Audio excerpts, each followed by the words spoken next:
Number 5, David Johnson.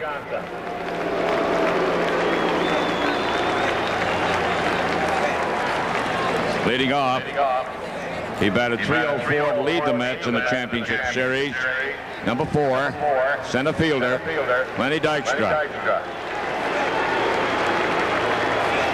Batting second, he led the Mets with a .320 batting average this season. Number 6, second baseman, Wally Backman. Batting third, he had 7 hits, 3 RBIs in the championship series. Number 17, first baseman, Keith Hernandez. Batting fourth, he led the Mets with 105 RBIs this season. Number 8, the catcher, Gary Carter. Batting fifth, he hit 27 homers this season. Added 2 in the championship series. Number 18, right fielder, Carroll Strawberry. Batting sixth, he had the game-winning RBI in the final game of the championship series. Number 32, correction 22, third baseman Ray Knight. Come on. Let's go now. Batting seventh, he led the Mets with a .300 average and 8 RBIs as a pinch hitter. Number 25, designated hitter, Danny Heap. Batting 8, he batted .289 for the Mets this year. Number 1, left fielder, Mookie Wilson. Batting 9, he batted .280 in the last 33 games of the season. Number 3, the shortstop, Rafael Santana. Pitching, warming up in the bullpen, he was the Mets' top winner with a record of 18-5. Number 19, pitcher Bob Ojeda. There they are, the National League champion New York Mets.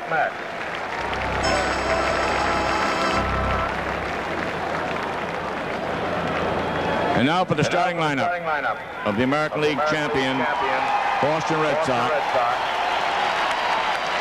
The manager, number 1, John McNamara.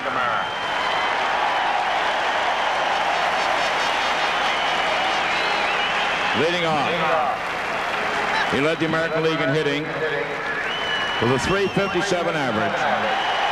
Number 26, third baseman Wade Boggs. Batting second, the most valuable player in the American League Championship Series, number 17, second baseman Marty Barrett. Batting third, he knocked in 102 runs this season. Number 6, first baseman, Bill Buckner.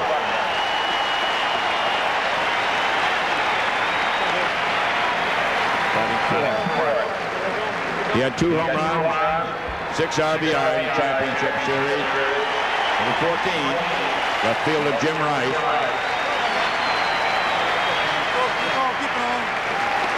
Batting fifth, he had 31 homers, 94 RBIs this season. Number 25, the designated hitter, Don Baylor. Batting sixth, he hit 26 home runs this season. Number 24, right fielder, Dwight Evans.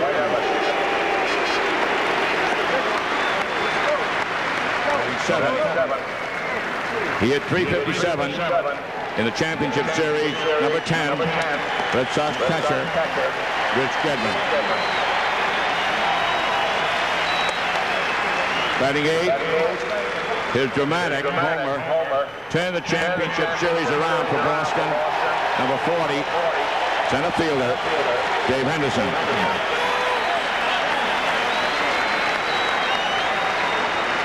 Batting 9, he batted .429 in the championship series.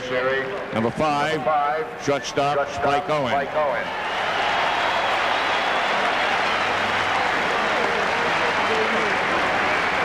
Warming up in the bullpen.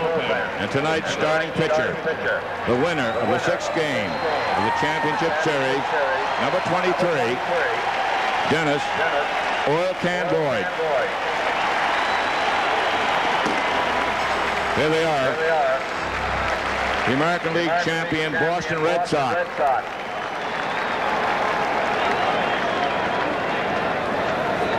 The Honorable Thomas P. Tip O'Neill Jr. retiring after spending 34 years in the U.S. House of Representatives as a congressman from Massachusetts, and he has been Speaker of the House for the last 10 years.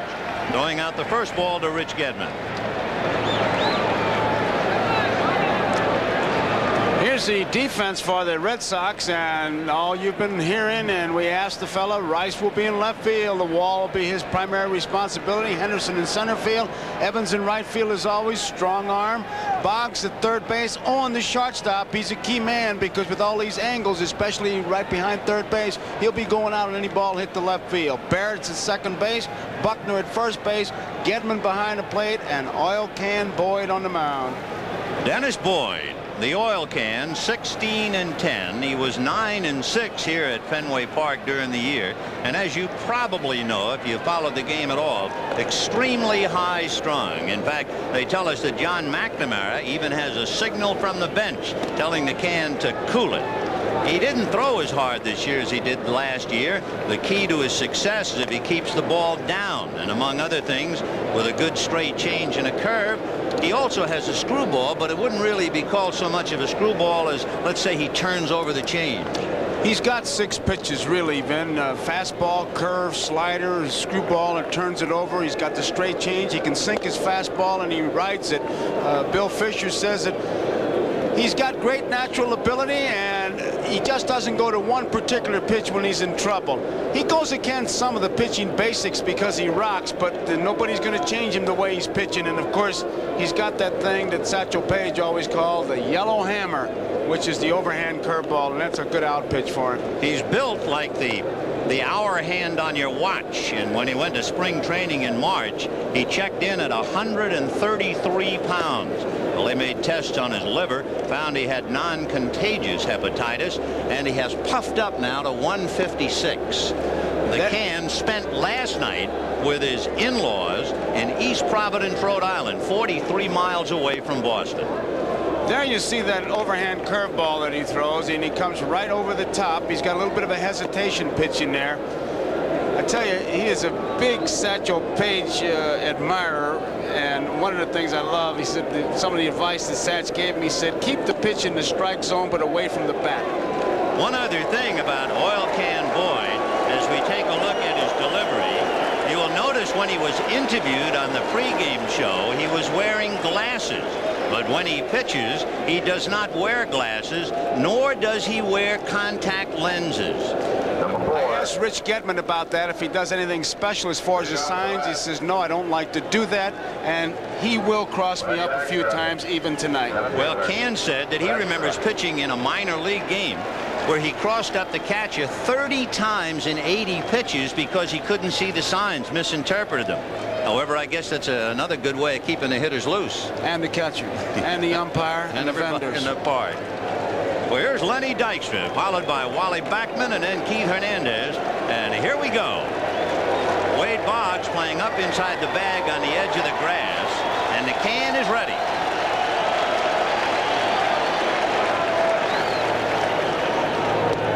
Ball 1. Sitting up here, and it might not be quite as obvious on our screens, but the infield grass is cut almost in concentric circles. It looked like the mound was a pond and it had received a pebble. 1-1.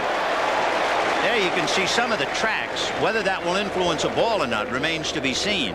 I talked to Joe Mooney about that, Vin. He says it's just the tires on the mower.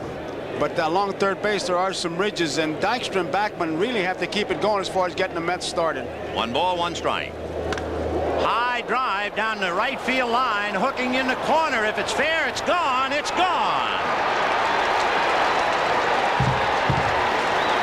Lenny Dykstra takes Oil Can deep, and the Mets lead 1-0. That's the kind of thing a ball club needs. You get picked up, they jump out, one man, one run, and that whole ball club, you can see that Met bench is waiting for him. That was the first extra base hit by the Mets in the World Series. So Dykstra gets the Mets out in front 1-0. And Wally Backman, always a threat to bunt, particularly with Buckman on that bad leg over at first base. Barrett has shortened up at second base. He'll be trying to protect him as much as he can because he'll try to drag it past Oil Can. And Oil Can just pointed to Boggs, be alive. Ball 1-0. Lenny Dykstra convinced now that it's in the seats officially.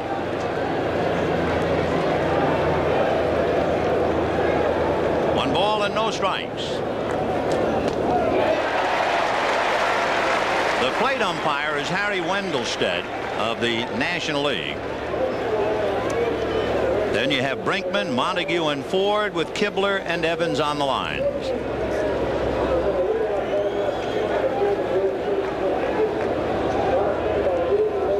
Backman followed by Keith Hernandez.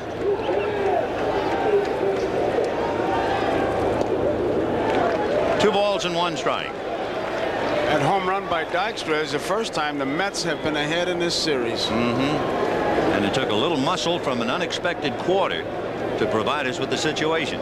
Two balls and one strike. Ball 3, and he's in dangerous territory, pitching high. We have a quick chance to look at the dimensions of the ballpark and some of the angles. 315 down the line. There's the monster, 37 feet high with a 23-foot screen atop it, falling away to 379. The deepest part is 420, the triangle, the V. 380 to straightaway right, and then right down the right field line. 3-1.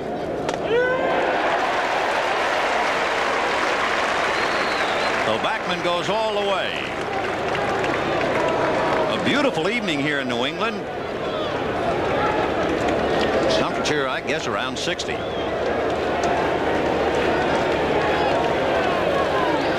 And there's a line drive base hit into right field. Sounded like the bat cracked at least. It didn't break, but Backman singles, and the batter now will be Keith Hernandez.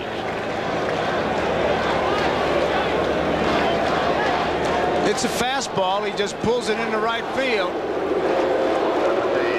And Oil Can kind of regrouping as he walks around the mound. Two batters, two base hits. So a home run by Dykstra, a single to right by Wally Backman, and now that brings up Keith Hernandez, a .310 hitter who was 33 yesterday.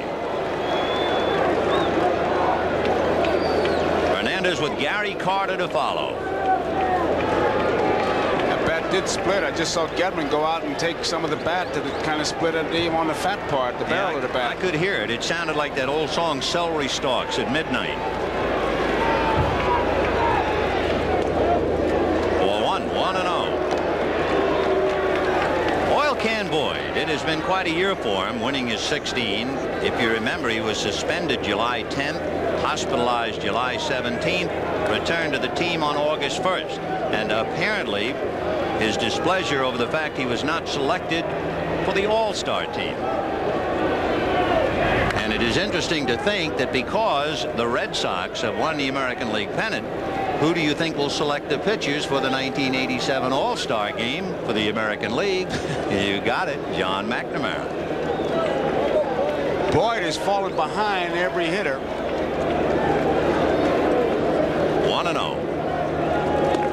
Pretty good fastball. That's about as hard as he can throw right there. You would think the Mets, even though they want to get something started with Backman, are going to give Hernandez at least a chance to try to pull that ball. And although he's taking a good look now at Buddy Harrelson.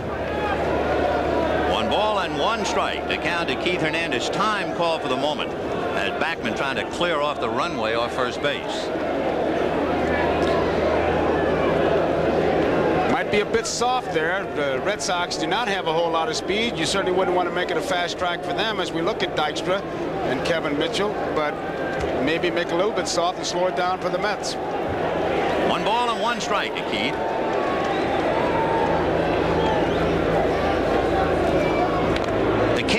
a high set. He doesn't set her on the belt buckle. That set, his hands were together up around the letters, and then he was trying to fool Bachman with his head.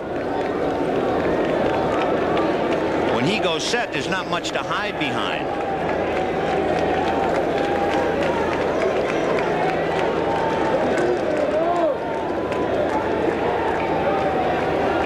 And they pitch out that time.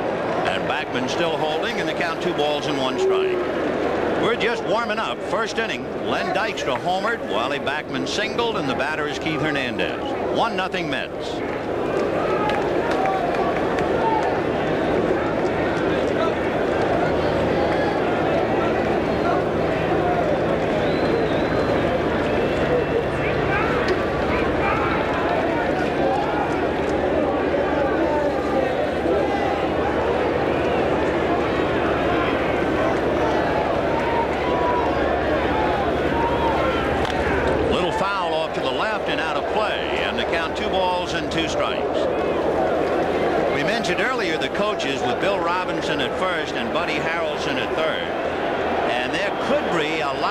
On the judgment of Buddy Harrelson. You remember Moose Stubing and Bobby Grich, and there's Harrelson. You might check his relationship to the coaching box, trying to get a good angle, especially on a ball that's hit down the left field line. Right field line, he'll start to come towards the plate. And that's hit up the alley in left center. Going over to cut it off is Rice. Bachman is not stopping, and he goes to third. And the Mets are in business, first and third, and nobody out, with Carter, Strawberry, and Knight coming up. Looked like a fastball the outside part of the plate, and Hernandez, who can go to the opposite field and hit it hard. Once Bachman at first base saw Rice have to go over to left center field, there was no way he was going to stop at second base, because he knew he had an easy way to get to third. Bill Fisher talking to his manager, and now John coming out. So McNamara going out to discuss with Oil Can just what's going on. He has thrown one pitch that you might say he threw hard, and that was that strike to Keith Hernandez. There has not been any stuff at all otherwise, and he's been dangerous because he's been up and his strength is down. He's relied mostly on that fastball, and he has fallen behind the hitters, and I'm sure he's saying, fine, I feel okay, I just don't know what's happening. You know, it's interesting too, everyone has gone back to the history books talking about Kansas City losing the first 2 games and coming back. If you remember, the 3rd game last year was pitched by another colorful character, Joaquin Andujar. Game 6 was a rough start for Oil Can. Remember, he settled down, so maybe that's what John McNamara is looking for, but he's got to get ahead of these hitters, or he's going to be having line drives hit off him all night long, or at least as long as he stays out there. Keith Hernandez standing at first, Wally Bachman down the line from third, and here is Gary Carter.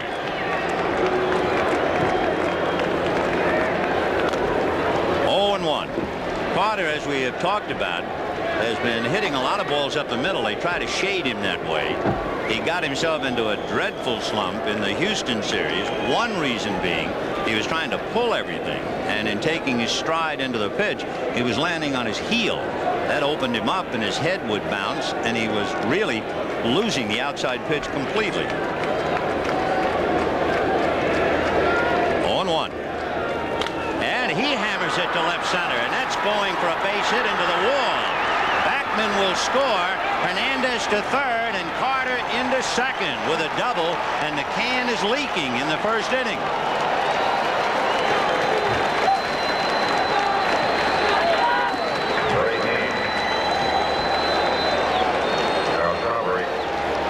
Well, Gary Carter, on a team that did not have an extra base hit in the first 2 games, they produce a home run and a double in the first inning. And now, with first base open, Darryl Strawberry will be the batter.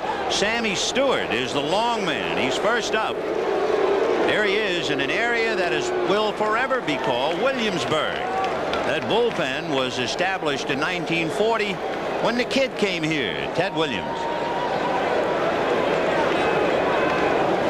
Carter's ball is well hit. Nothing fluky about it. It's in the gap. Peterson plays it off the wall. So now Strawberry, who has had such a bad time, he has struck out 16 times in 8 postseason games, with a chance to get well and get well in a hurry. First base open. On the corner. Hernandez at third. Carter at second. And nobody out in the first inning. Strawberry, the 5th man to come to the plate. Put on an absolutely awesome show in batting practice. But that was batting practice.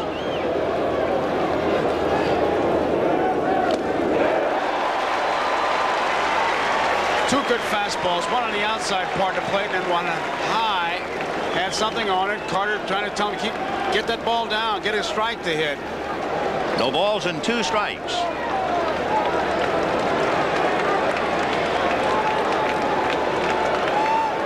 Got him just low. Just missed the knee. 1 and 2. Interesting. No breaking balls, no off-speed pitches. Another fastball. This is the pitch that he's been taking low inside, but it's out of the strike zone. Good pitch with 2 strikes. He can work on him. 1 and 2 to Darrell. Fouled off. On deck, Ray Knight.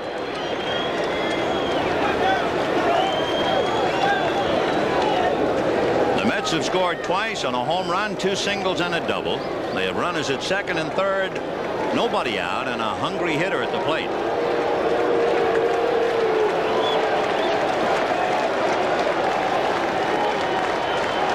Foul back.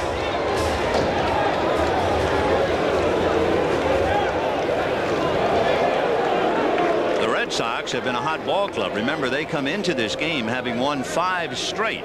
John McNamara seeing his team come from 3-1 down to win the LCS. Davey Johnson's club had to scramble to get here after having won 108.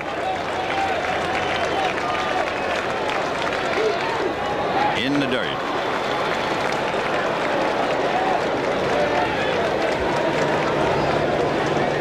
The Mets trying to come back, and they're leading here in the first inning 2-0. 2 and 2 to Strawberry. Ball 3. Looked like he tried to turn that over, tried to get him with a screwgee on the corner, but it danced away. Take another look at it. You can see Getman try to frame it, keeping that glove in his strike zone, but she drifts outside, and he holds it there. But Harry Wendelstedt says, nope, outside. 3 and 2 to Darrell Strawberry. Second and third, nobody out.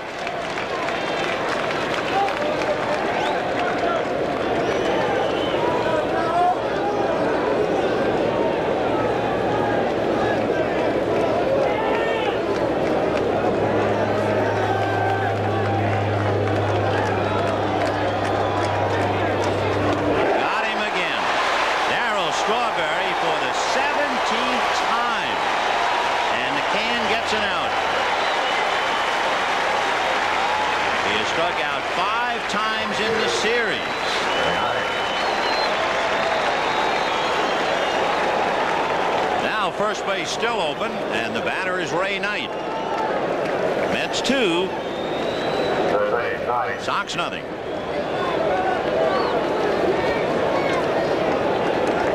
Since this game is being played in the American League, you probably know that the designated hitter rule has been employed, but it's interesting, in the 28 games with the DH employed, the National League has an edge.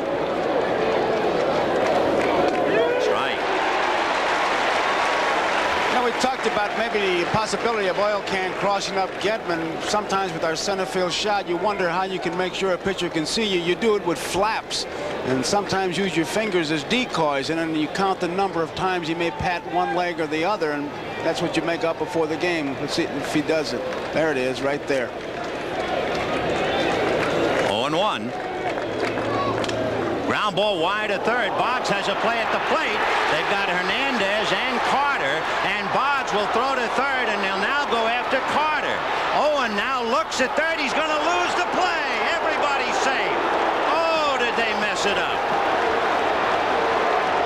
I think that Getman was the key to that play. There were 2 men at third base. Carter and Hernandez were going back, and Getman Gedman gave the ball to Boggs, and Boggs realized 2 men were on. You'll watch it here. Now Boggs makes the play, sizes it up perfectly. Now they've got him hung up. Now Gedman hasn't hung up. Hernandez going back. He just runs him back. He's all right because Carter was right there. You can see that Owen starts to chase him back.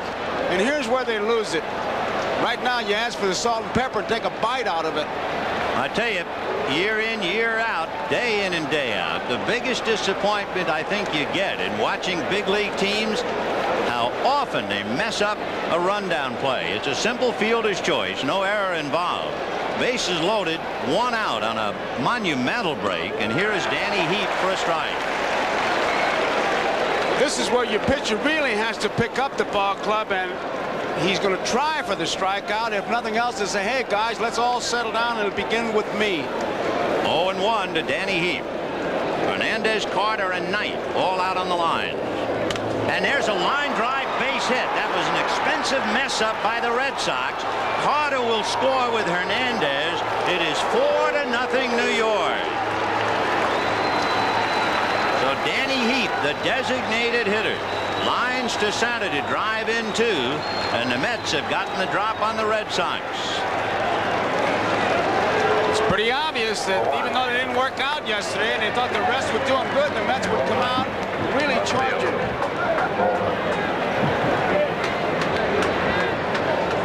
So a home run, 2 singles, a double, a bad defensive play, and another base hit, and the Mets have 4. 2 on, still only 1 out, and Mookie Wilson hitting left-handed at the plate. Strike. The most emotion shown in the Mets dugout since the series started. Understandably, they got nothing in the first game, and they were blown out in the second.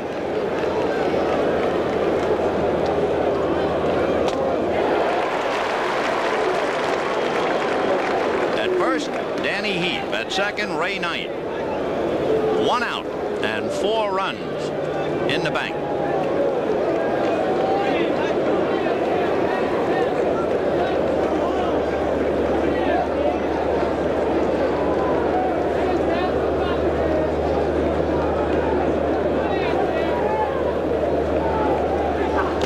Got him.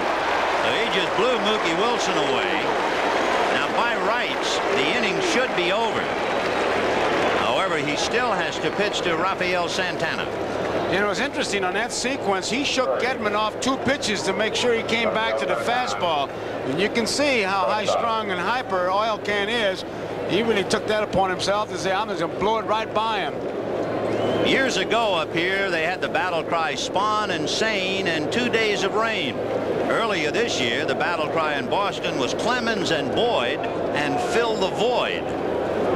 There has been a sizable gap, but their pitching has improved dramatically. But they're down by 4 in the first inning.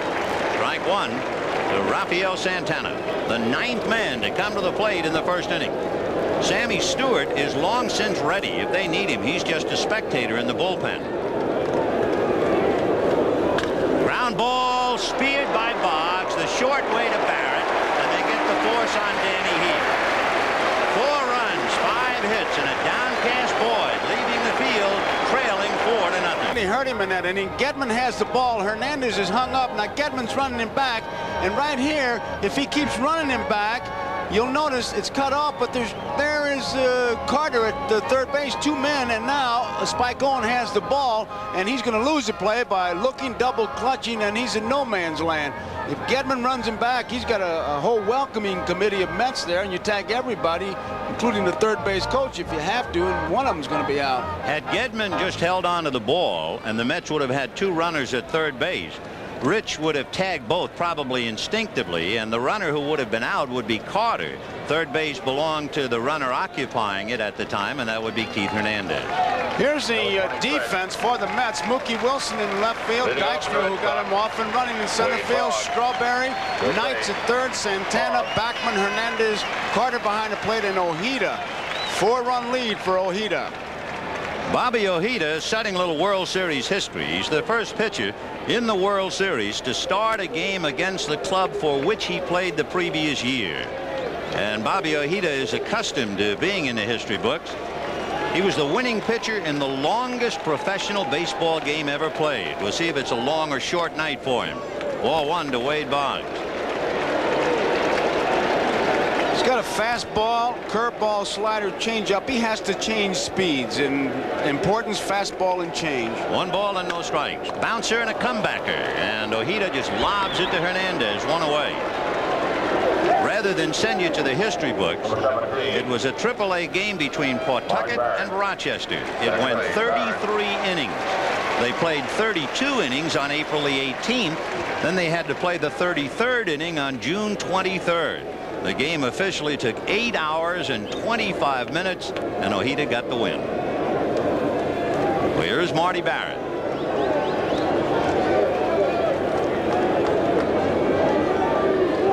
Away, bottom of the first.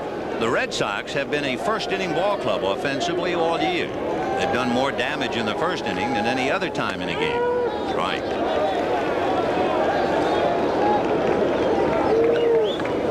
Ojeda, when he pitched here, had a lifetime record at Fenway of 20-17. He was 4-7 at Fenway last year. Ground ball backhanded by Ojeda. And just like that, he handles 2 of them. So 2 out in the first inning on comebackers. That second play's a dandy. Much like the home run takes the air out of the momentum when you come back with it. If Ojeda can get him 1, 2, 3 and as easily as it looks, and he just backhands this one, it's going to really take the air out of the balloon. And Bill Buckner coming up. 2 down in the first inning, 4-0 in favor of the Mets. Buck hobbling but playing every inning just about. And Harry Wendelstedt gesturing, I believe, to take a sign off the center field wall. That's what it was.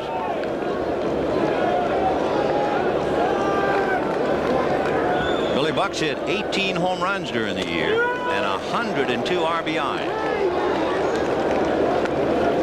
And he's been inspirational playing well on that bad leg.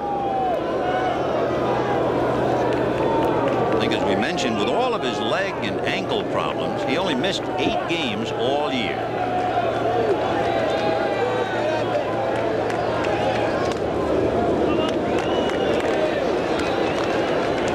One and one. The count to Bill Buckner. 2 out in the first inning. The Mets leading 4-0.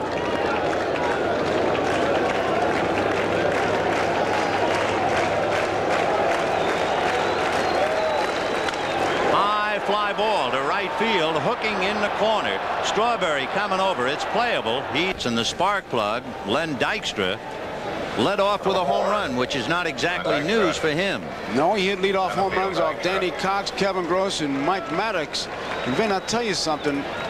I'm sure that Gedman has said to Boggs and even Buckner and Barrett, be alive for the bunt. The home run, forget about it. Yeah, he did hit it, but he wants to get something started. He can do a lot of things in the batter's box. So oil can ready to go in second round. Strike.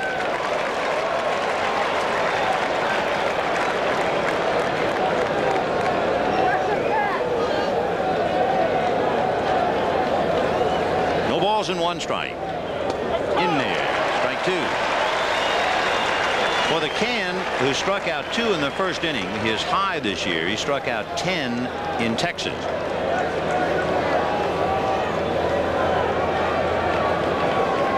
0-2. Or 1-2. Last year, Oil Can had 2 games where he struck out 12, and he did that back-to-back. So he can blow you away. 1-2 to Dykstra. Little ground ball to the right side. Marty Barrett to Bill Buckner. So Lenny Dykstra takes the elevator from the penthouse to the basement. 1 out, and Wally Backman coming up, and we pause briefly for station identification. This is the NBC television network. WNYT, Albany, New York. Wally Backman coming up with the Mets leading 4-0 in the second. That was the first real good breaking ball that Oil Can threw to get Dykstra. He's been relying on the fastball. Ball 1, 1-0.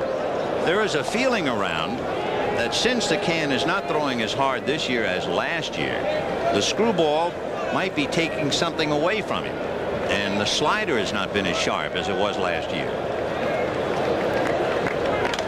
Fouled off. 1 ball, 1 strike. Davy Johnson trying to get his ball club well on foreign soil, down 2-0. He has seen them at least jump out in front 4-0. And remember, they did not work out here yesterday.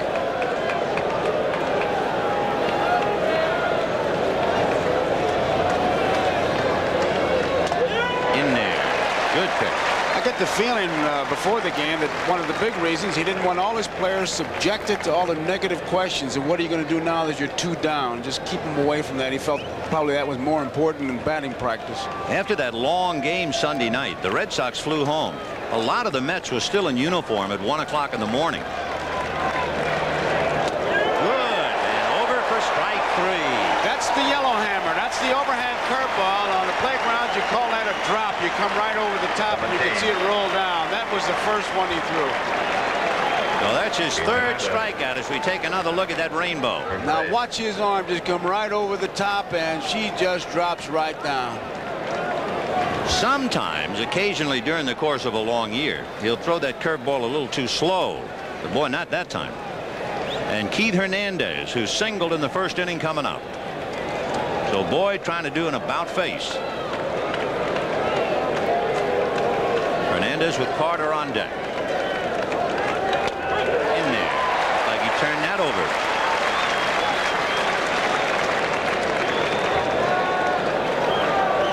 Carter waiting his turn. They each contributed 5 hits and 4 runs in the 1st.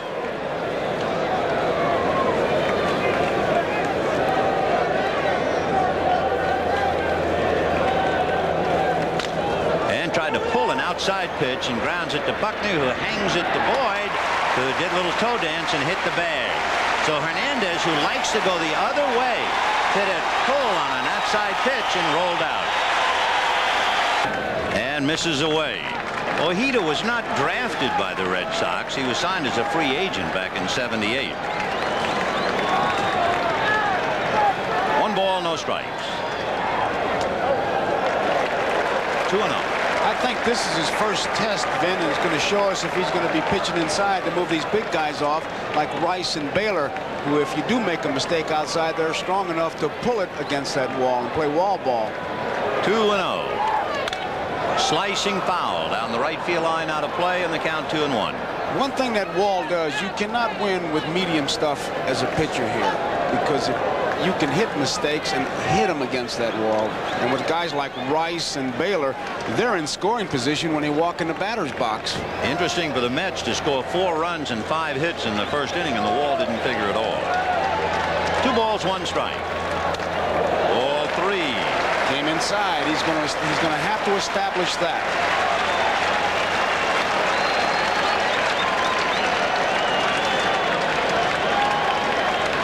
Three balls, 1 strike. On the corner. So high and in, then he works on the outside corner and goes 3-2. Both catchers really checking these peekers in this ballpark. Gedman and Carter looking right up at him. 3-2. Fouled away. Rice will be followed by Baylor and Evans. The number 4 hitter in the inning was Bobby Ojeda's best friend on the ball club, Rich Gedman. Ojeda, you might remember in Game 2 of the LCS against Houston, made a big play to tag Kevin Bass at the plate. He was all over the place in that game. This is just as big, if not bigger. Strike on the outside corner. Rice is caught looking. 25. He wasn't sure of that pitch at all, but it doesn't make any difference how sure or unsure. It was called a strike. Baylor. So you be the umpire.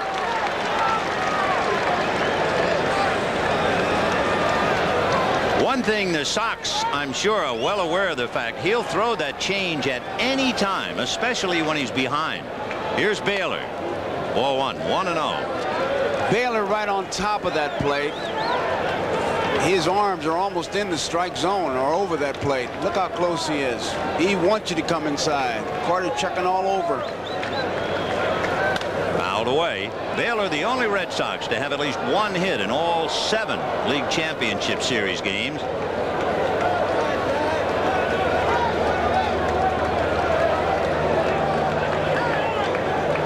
Baylor, all told, has hit in 10 straight. Baylor, who is the designated sitter in New York, now gets a chance to rough up a former teammate. He played with Davey Johnson in Baltimore. 15 years he has waited for this moment, and he's in the World Series. It was interesting. That was a new ball he put in play after fouling it off, and Baylor wanted to check it before he even threw it. Maybe the pollution was greater than I think. 1 ball and 1 strike. Well, 2-1.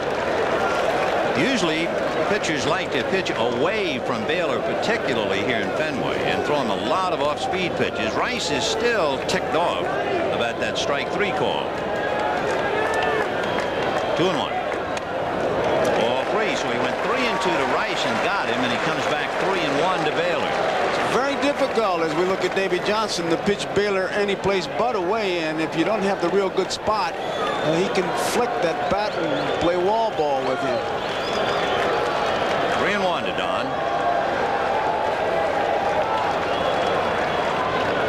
And that's hammered to left field, high and deep and off the wall.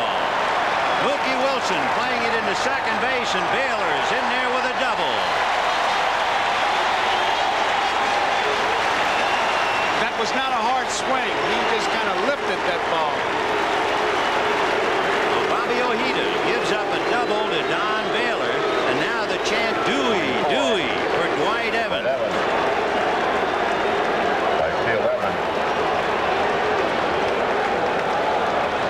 There it is, and Mookie Wilson plays it well. A high towering drive, and Mookie was right there, 2-base hit. Now here is Evans now trying to help the Red Sox get back. Baylor at second, 1 out in the second inning. And it is 4-0 Mets, and he squirts it off the end of the bat to Santana. Throws him out, and of course Baylor has to hold. Boy, was Evans out in front of that. 2 down, and here comes Ojeda's best friend, Rich Gedman. And if anyone should know him, what's that old Bertie Tebbets line? I can hit any pitcher I ever caught. That's what Bertie always said. Would you agree with that? No. I caught a lot of pitchers, couldn't hit any of them. I mean, it sounds nice, but I don't believe it. Well, let's see about the battle. Big, slow jug, and he missed with it, ball 1. 1-0. The one thing that it does, though, if you've caught a fella, is you know what he likes to go to in a particular spot. But then again, you have to think, well, he knows that too, so here goes that cat and mouse game. Remember, Gedman is that unusual left-hand hitter who is a high ball hitter. Baylor at second, 2 out in the second inning, 4-0 Mets. For Baylor to hit the wall for a double, that's old hat here. The Sox led the majors with doubles. 1-0. He got it high. Gedman went after it, fouled it back. 1-1. Well, you can see why he would like that ball better up than down because of that swing. Again, it's that Reniac watch now. He'll let that top hand go off, and he swings down on the ball. Now, his home run production will go down with that, but he'll get more base hits, according to the theory. 1-1. The count to Gedman. Baylor waiting to be picked up at second base. Big, slow, and it missed. Ball 2. 2-1.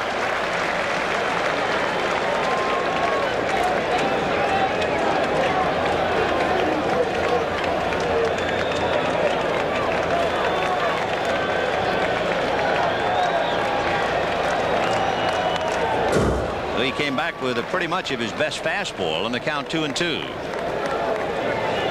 Ojeda handled a couple of comebackers in the first inning, struck out a batter in the second, and of course that's a key. A 3-2 pitch that was eyeballed by Harry Wendelstedt for strike 3. If it's ball 4, Baylor's double really puts the Sox in business. Instead, Rice called out, so Baylor's at second and no runs in. Deuce is wild on Gedman. Got him on the corner with the fastball. So he strikes out 2. The Sox leave Baylor. It's 4-0 Mets. And we'll be right back after these messages from your local. Tonight's game is brought to you by Nuprin. Discover Nuprin strength. By Wendy's. Gary Carter, Darryl Strawberry, and Ray Knight against Oil Can Boyd. Strike. 0-1. Looked like Gedman was searching for Oil Can's curveball, and they seem to have found it. Another good one. 0-1 to Carter, who cracks his bat and lifts a fly ball to shallow center, and Henderson is there. And you could hear that thing crack. Carter doubled, you remember, in the first inning. So 1 away, and Strawberry coming up. John McNamara is complaining about Ojeda going to his mouth, spitting in his hand. Doesn't like that at all. All I'm doing is I'm asking. Cross my heart, I saw him do it. Remember the 2 games in New York. With Gooden. And with the cold weather, they were allowed to do it. I don't think that there was any provision for that tonight, because the weather is really almost balmy. 0-1. Gooden taking the Band-Aid off his finger. It wasn't even his pitching hand, but anything to upset a pitcher. Well, here's Strawberry. It looks like he inherits an 0-2 count. 0-1. I'm sure you get to that point after a while where you walk up to the plate and you think, is it already 0-2? Well, I tell you, he's in one of those things, you're confused and you're getting all kinds of advice. Fastball hit down the left field line, starting to curl foul and well out of play. When it's considered a slump, you go to your batting coach, and the age-old baseball thing, a slump is like the common cold. It's going to last 2 weeks, regardless of what you do. But the toughest thing is just to be able to discard all the friendly advice you get on your way to the batter's box. 1-2. Well, he got out in front of that fastball and pulled it into the Sox dugout. So he got the pitch he wanted and went out in front of it. You're not hitting, you have really no good idea of the strike zone, and that ball was low inside, out of the zone. And he hits that one to right center. Henderson, however, is there. So 2 down, top of the 3rd, and the batter will be Ray Knight. The Mets had a home run by Lenny Dykstra. That started them off in the right direction. They had 4 more hits, including a double by Carter. The Sox messed up a rundown play, and the Mets put 4 in the bank. The Sox had a 1-out double by Baylor after a key strikeout call against Rice opened up the 2nd inning. And we're now in the 3rd. 0-1. That was interesting. We saw Gedman give the sign. He gave the sign, shook him off, came back, and then he indicated overhand curveball. I've never seen a sign given like that. It just rolled his wrist. 1-0. Fouled off first, down the line, and out of play. 1 ball, 1 strike. It was Ray Knight who hit the ground ball to Wade Boggs. The Sox had a golden opportunity, and they were unable to get an out. Popped it up on the right side. Barrett going out. Looks 4-0. It'll be Dave Henderson, Spike Owen, and then Wade Boggs.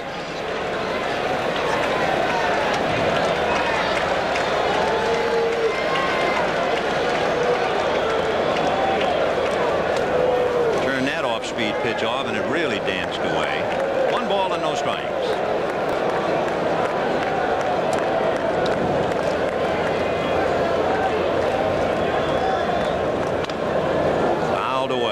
The Sox know how good a pitcher Bobby Ojeda can be. Remember 2 years ago when the Detroit Tigers ran away? They were 35-5 at the start of the year. One of the 5 defeats that Detroit suffered, 1-0 at the hands of Bobby Ojeda, who was then wearing a Sox uniform. He struck out 10. Line to left field, base hit. Mookie over to backhand the ball, and Henderson holding, and the throw comes all the way through to Wally Backman.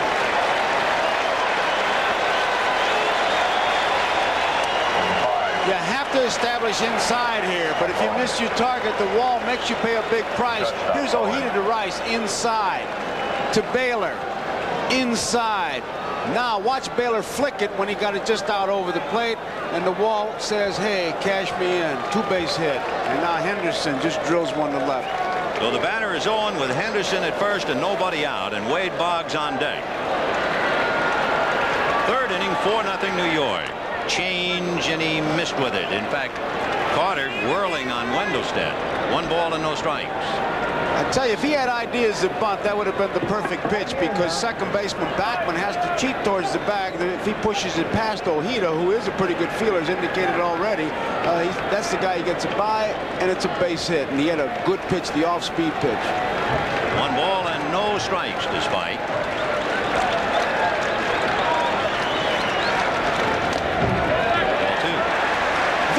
The feeling watching Carter constantly looking down to first base that he thinks Riniak may be stealing some signs. I mean, I shot from center field. He's looking all over the place.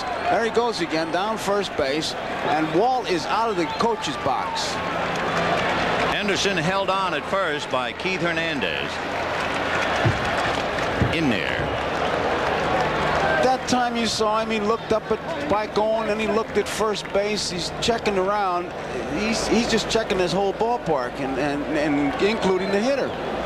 Walt Riniak coaching at first. Rene Latchman over at third. There's the pride of Natick, Massachusetts, Walt Riniak. 2-1.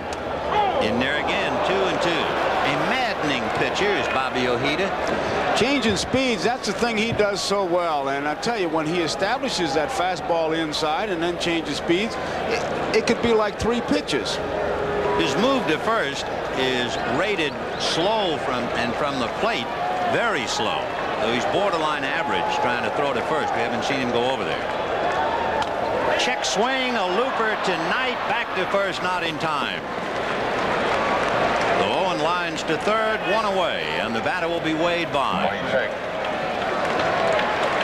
Wade Boggs, who tries to put in his mind a pitcher in the American League who is similar to Ojeda, names Charlie Lebrand as the guy.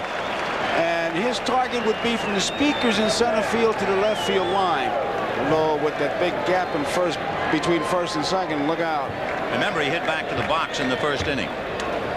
Ball 1-0. Interesting about the Sox, they won 51 games at home this year, but they only hit 55 home runs at home. This is a whole new Boston edition. Ball 2. 2-0 to Boggs.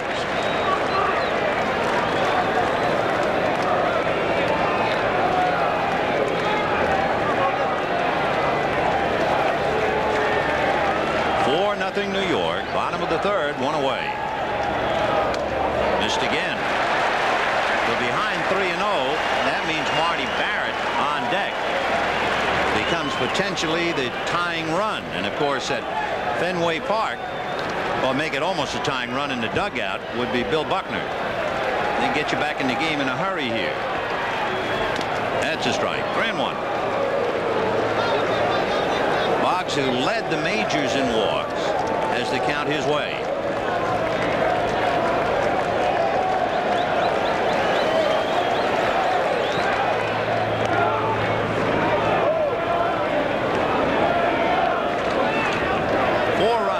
Hits for Davy Johnson and the Mets. No runs, 2 hits for the Sox and John McNamara. Henderson holding, and Boggs, ball 4.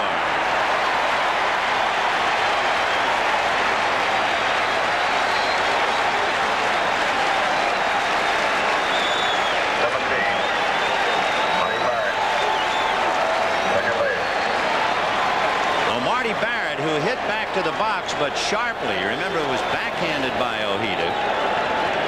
Barrett coming up, and then Buckner. And Hernandez just motioned it back, but now he hits over here. Be alive. He likes that ball inside to slice it that way, and in and out, inside out swing. And ball 1. So Ojeda now perhaps trying to be too fine, and he's behind yet to another hitter, and Carter going out to say, let me have a strike. That's the kind of a look that a pitcher gives you when he says, hey, that was a strike. The fact that he called it a ball, I can't do anything about it. And what Carter's simply trying to do is to settle him down and say, hey, once again, can't make a play if you don't give us a chance. And it's not as if it was, let's say, an American League umpire who was unaccustomed to calling balls and strikes with Ojeda. Harry Wendelstedt is in the National League. 1 ball and no strikes to Marty Barron. In there. 1-1. 2 on. You have Henderson at second, Boggs at first, and Barrett at the plate. Buckner on deck. 1 away.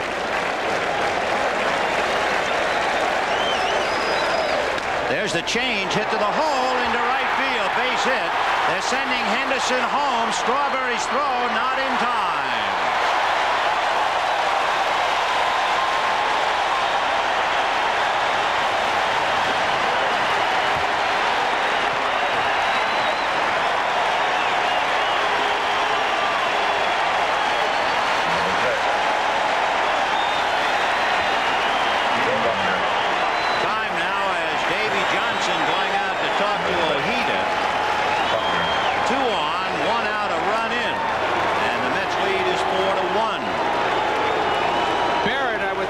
One of the real tough ones for Ojeda because he changes speeds, and Barrett being a contact hitter, he makes up his mind to go that way, and he can handle that ball, the off-speed pitch.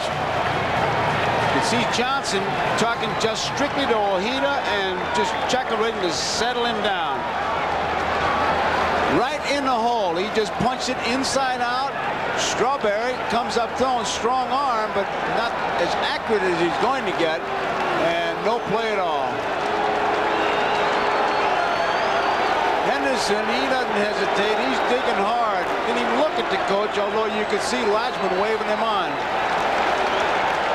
Down, says Buckner. Everybody doing their job. So Henderson is in with the Sox run. Boggs stopping at second base. And the batter is Bill Buckner, who flied to right field in the first inning.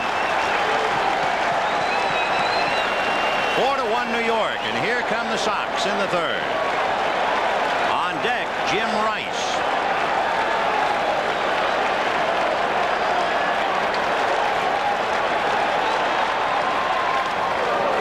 Right, 0-1, outside part of the plate. During batting practice, Buckner took some extra hitting, and he was trying to hit the ball from center field over, although they are playing him straight away.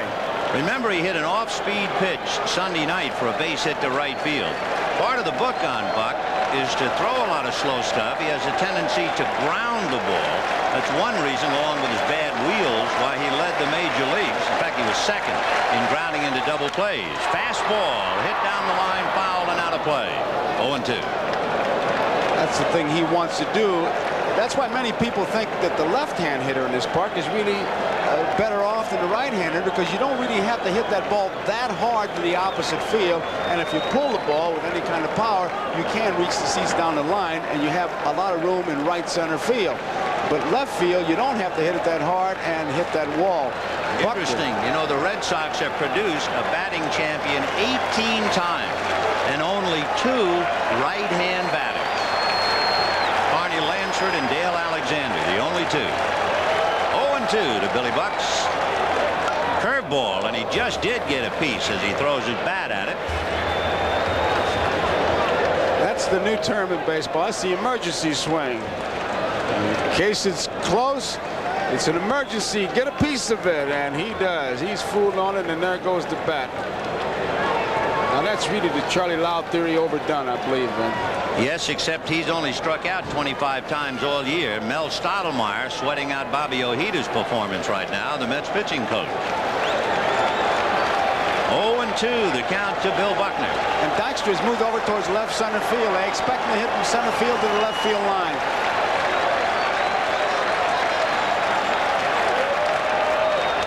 And got him on a pitch up. And that might even have been out of the strike zone. It was borderline, and Buckner angry at himself. There's a fellow who doesn't strike out and just did. That's the 3rd strikeout for Ojeda. And the batter is Jim Rice. And here's why Davey Johnson goes out to talk to his pitcher. In this ballpark, you got a guy like Rice, 2 guys on. You know what that means. A 4-run lead isn't very much here. And now it's a 3-run lead with the Mets leading 4-1. And Rice base could get him each story, and this is the way it looks if you're inside the scoreboard looking out. The scoreboard is manually operated, and we have a camera in there. That was the camera that caught Carlton Fisk's dramatic home run in the 6th game 11 years ago tonight. That's the wall as Danny Heap steps in. Heap followed by Wilson and Santana. When Fenway Park was built in 1912, the first wall was made of wood, but they had a fire here in 34, so they had to rebuild it. And it was made out of tin with thousands of metal rivets to keep it in place. There's a ladder that goes alongside the scoreboard to the top of the wall, and if the ball hits the ladder, no one has any idea of where the ball will go. It went from wall to tin to fiberglass-like surface, which it has now. Besides the scoreboard and the ladder, when Freddie Lynn came here, they had to pad the wall to make sure he wouldn't be injured. Fly ball into center. Dave Henderson is there. One down. The wall is 37 feet high. As you look at the padding, there's two feet, I believe, of concrete below the pad. Then atop the 37-foot wall is the screen. And behind the wall is Lansdowne Street.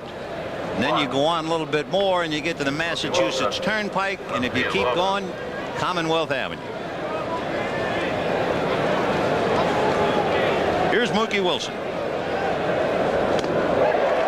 Mookie went down on strikes in the first inning. It's pretty apparent that Oil Can, starting ahead of those hitters now, has found his curveball. He's turning the ball over, and he seems to have settled down. In between pitches, because so much has been said about the wall, left field here is almost a museum. Since 1939, there have only been 3 lilies: Ted Williams, Carl Yastrzemski, and Jim Rice. And on the scoreboard, there they are.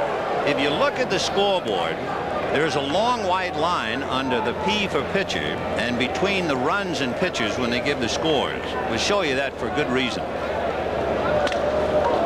Hopper to Barrett, and the play goes to Buckner. 2 down. It is in a sense ironic as we look at the scoreboard in left field. If you are an expert in Morse code, you'll see dash, dot dash, dash, dot dash, dash, etc. On the left side spells out the initials T-A-Y. On the right side, J-R-Y for Thomas and Gene Yawkey. And isn't it interesting that the Red Sox got into the World Series by beating an old Western Union telegrapher by the name of Gene Autry? Here's Santana, hit into a force play in the first inning.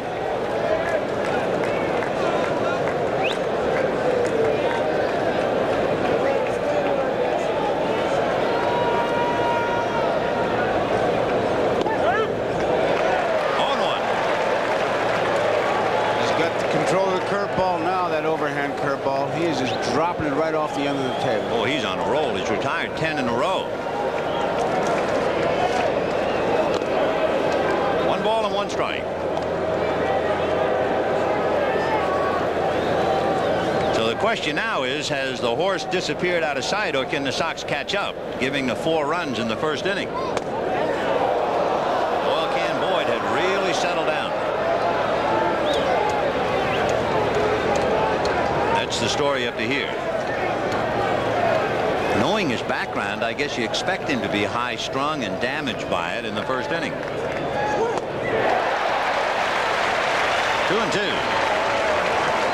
He just changed speeds that time. Santana way out in front.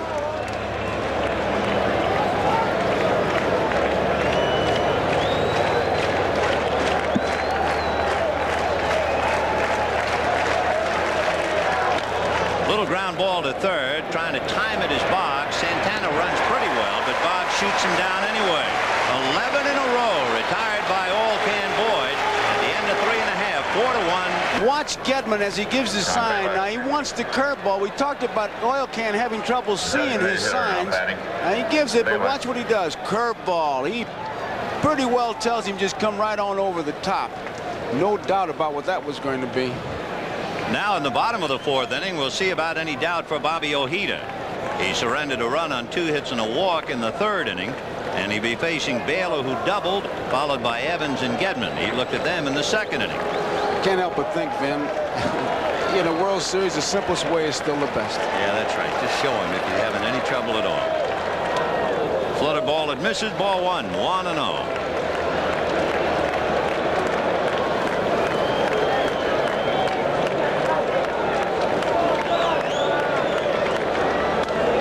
Pops the change foul. Ray Knight coming over along with Gary Carter. Neither man will have a play.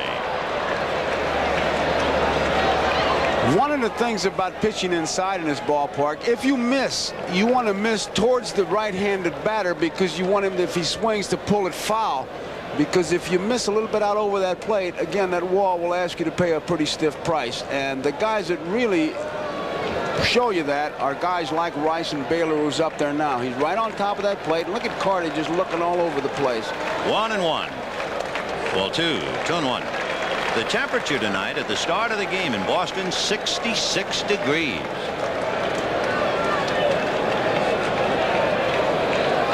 Mets 4, Red Sox 1, bottom of the 4th. Ground ball to the hole. Santana with the long throw. 1 away. Santana's one of those shortstops. It's a career wrecker. I mean by that, he gets it and he holds it. It makes you run the whole distance, and he just gets you by a step. There are other guys that'll throw you out 2 feet from the batter's box, but not Santana. Now watch, he'll hold it, and now he flicks it, figuring an accurate throw is better than a hard throw, and Baylor had to run the whole distance. Santana is the opposite of Sean Dunston of the Cubs, who has an incredible arm. He just picks the ball up and throws you out by 50 feet if he can. Well, see, he's a career saver. Yeah. Here's Dwight Evans. He takes ball 1. Dewey grounded to short in the 2nd inning. 0 for 1.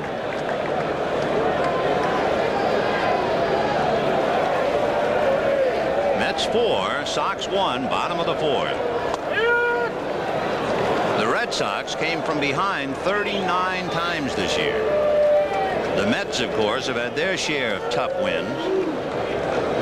They've got a long way to go here in the 4th.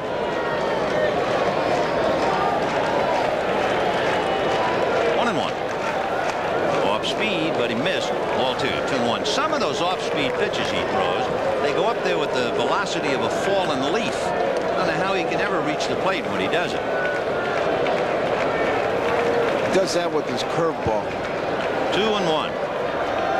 There's a fastball, and he got away with it. He challenged him low and inside, and Evans is about as good a low ball hitter as there is in the American League. But he had just thrown that infield fly before that.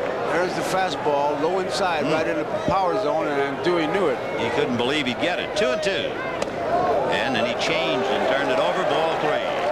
So a full count to Evans, 1 out in the 4th.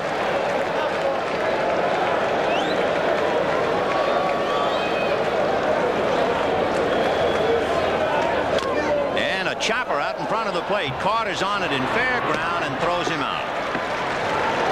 He made him chase a bad ball. It was out of the strike zone. It was high. So 2 down in the 4th inning, and Rich Gedman coming up. Here's the pitch.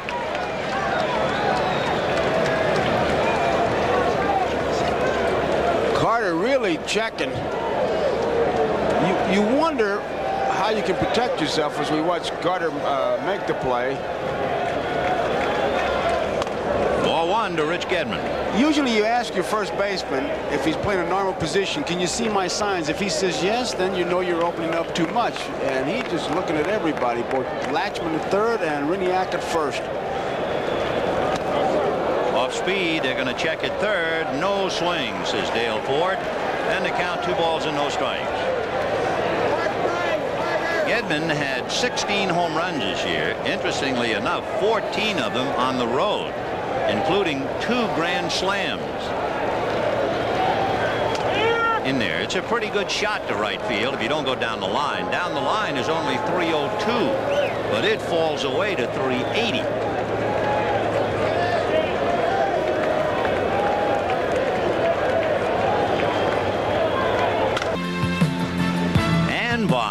MCI, communications for the next 100 years. And Dykstra. Captain Drew Marshall of Pompano Beach, Florida, and the Goodyear Blimp Enterprise. You know how long it takes to fly the blimp from Shea Stadium in New York to Boston? It's an 8-hour trip. And Lenny Dykstra, who went all the way around the bases much quicker than that to lead off the game, fouls it off. Dykstra homered and grounded out. For Oil Can Boyd, and perhaps you can blame it on his nervous system, it should not come as too much of a surprise that he gave up the 4 runs in the first inning. In Game 6 of the American League Championship Series, he faced 8 batters and gave up 2 runs in the first inning, then only 1 run the next 6 innings. 1-1. And that's lifted back a short, and it's going to land in front of Jim Rice for a bloop single to left. So Dykstra is aboard, and that breaks the string. He had retired 11 in a row. The last Mets hit was a single by Danny Heap. So a little flair, as the modern day ball player calls it, no longer a Texas leaguer, a flair. And the batter is Wally Backman. Single to right and struck out, 1 for 2. Backman and Dykstra are inseparable buddies during the year. They live very close to each other. Usually they alternate 1 week at a time driving to the ballpark. And if you ask Backman what's the difference, he says Dykstra wears stripes with plaid. He's a beach boy, is Dykstra. 4-1. And Gedman wants to talk to the can. Gedman, I'm sure, just wants him to keep his good stuff on the ball, but as always, when Dykstra's on and Backman's in that batter's box, you have to think about this little guy, Backman, bunting the ball and dragging it past Oil Can Boyd, especially with Buckner at first base. And Dykstra, who led the Mets with 31 stolen bases. Remember, the Sox stole 41 as a team. 1-0 to Wally Backman.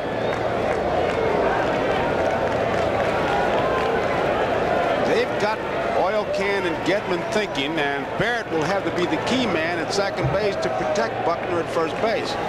So they break up the infield, Dykstra and Backman do. Boggs short on the grass. And there goes Dykstra, hit and run foul ball, and Backman tried to fight it off, hit it into left field, and fouled it into the stand. He picked the right man because Owen was covering, and that was a good piece of hitting on the part of Backman, because he saw Owen and he's just going to punch that ball even though it was inside. I tell you, these two guys, when they get on, they cause more meetings. Like right now, there's Oil Can Boyd and there's Barrett out there talking. Dykstra's still looking at Harrelson to see if anything is on. There's a pretty good reason, I think, because Dykstra had a tremendous jump. The Can really didn't even look over there, and I think Gedman and Barrett are going out saying, look, this guy runs, you've got to at least look at him. Watch his jump. See, Boyd never looked. He started early. He started early too. Yeah. Oh, and stopped. If he'd have gone that first time, he might have stolen that base. 1 ball and 1 strike to count. Well, we'll keep an eye on Dykstra. Nobody out in the 5th inning. 4-1 Mets. 1-1.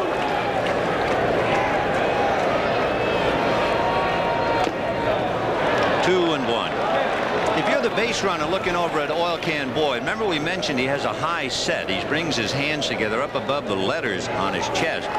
The one thing he did that time, it was a very pronounced set. He slapped his elbows into his sides. Remember the way Joe Morgan used to hit? Well, that's the way he slapped those elbows in.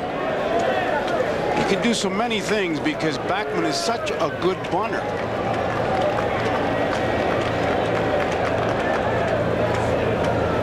And they're going to go over now. Of course, it figured. He got away with it when Backman swung at that pitch. Dykstra's trying desperately to read the Can's move. He's really bearing down, as you can see on that, and he had ideas. Pretty good lead, too. He's going 2-1 and swung on and hit to Buckner. He had another good jump. In fact, I was surprised Boyd didn't throw to first because he had such a good lead. So Backman pops out or grounds out it to Buckner, moving Dykstra along, and the batter is Keith Hernandez. He had 3 steps as he was going towards the plate. Now you can see Dykstra though looking towards the plate because the hit and run play was on. He wants to see what happens. It was not a straight steal. The other time he had such a big jump that I thought maybe the backman might even take that pitch, which he certainly can do. Well, now with 1 away, Hernandez trying to pick him up. Dykstra at second in the 5th inning, 4-1 Mets. On deck, Gary Carter. Hernandez singled to center and grounded to Buckner. When he grounded in the 2nd inning, it was a little surprising. We were expecting Hernandez to hit like Boggs, in the sense take the outside pitch and go the other way with it here. He tried to pull it and just hit a little ground ball. 0-1. Jim Rice is pinching the middle, as is Dwight Evans in right. So they're giving Hernandez the lines in left and right.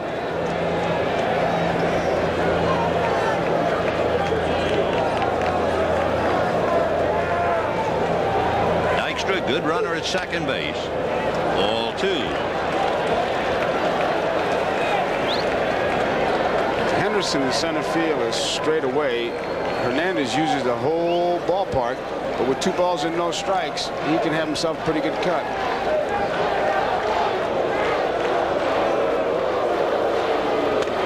In there, probably the hardest swing Hernandez took in the series was that out to Dwight Evans right down the right field line at Shea Stadium. He was going for the downs that time, but now they count 2 balls and 1 strike.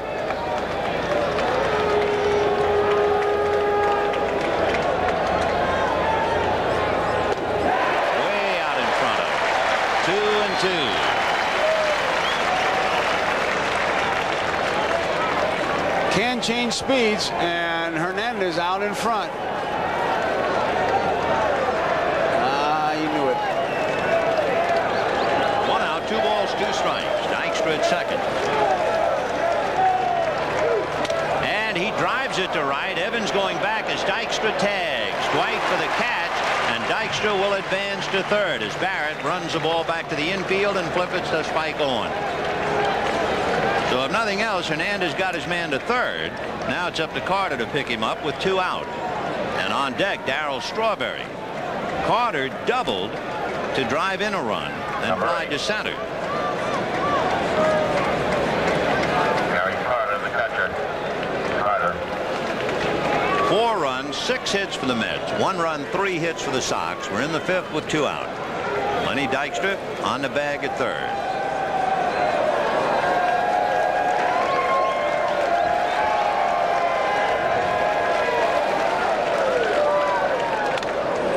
Out in front of an off-speed pitch and fouls it into the crowd behind the dugout. 0-1.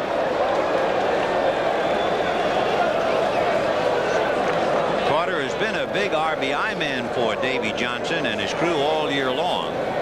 Picked up an RBI, his 2nd of the World Series, when he doubled in a run in the 1st inning. Now he has a chance to pick up his 3rd. Again, curveball. Dykstra bluffing down the line, and the curve is popped up, and going out to get it on the grass is Spike Owen, and that's that. The Mets lead Dykstra at third, and at the end of 4.5 innings, the Mets score, and the Red Sox won. After the 7th inning. Thank you. Wasn't that something? That'll cause you to do it. Yep. Slow curveball, and you pop it up, and we go to the bottom of the 5th. 4-1 Mets with Henderson, Owen, and Boggs in that order. You know, when the series started, we talked about the fact that the Red Sox and the Mets, in a sense, shared one thing, the common rivalry with the Yankees, and it has not been forgotten in Boston. There was a sign here at Fenway Park. It said, Sox 2, Mets nothing. Yankees, no game today. Henderson single to left field in the 3rd inning. Hindu 1 for 1. 0-1. He's a perfect example of what that wall will ask you if you make a mistake. He likes that ball up, out, away from him. You have to get it inside, because if you get it up in the dugout.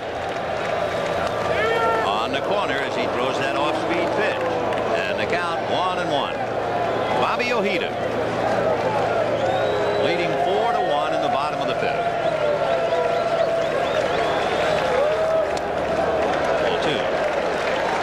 they're trying to pitch him way down off speed. Don't let him get those big arms out there. 2-1. Oh, what a great pitch. Wow. I think he had a string attached to that one, just yanked it back. 2-2 to Dave Henderson. Take another look at it. You can see him as he grips it. Just off speed, he is way out in front. And another one. You talk about trying to defuse a bomb. That's what Bobby Ojeda does. He stands out there and throws change after change. If he makes a mistake, he gets killed. Instead, he picks up his 4th strikeout. The oversimplification of pitching is to keep the hitter off stride, and there was the classic example. The Reds, a very good team in the National League, very good hitting team. He struck out 10 in a game against them. Here's Spike Owen, who might be the kind of hitter who doesn't figure to strike out against an off-speed pitcher because he is not a big hacker, and he lined out to third in the 3rd inning. Right.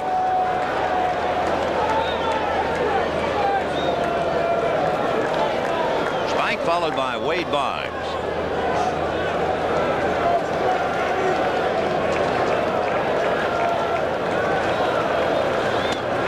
Showed him that he does have a fastball, a little rib job, and the count 1-1. And you see where he put it. He put it inside as if to send a message that I'm not afraid to come in there.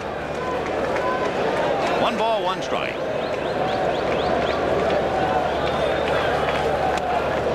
Ball 2, 2-1.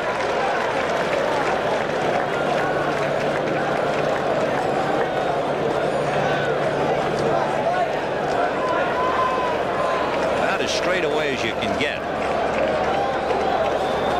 Fastball hit to the right side, smothered by Backman, who throws him out.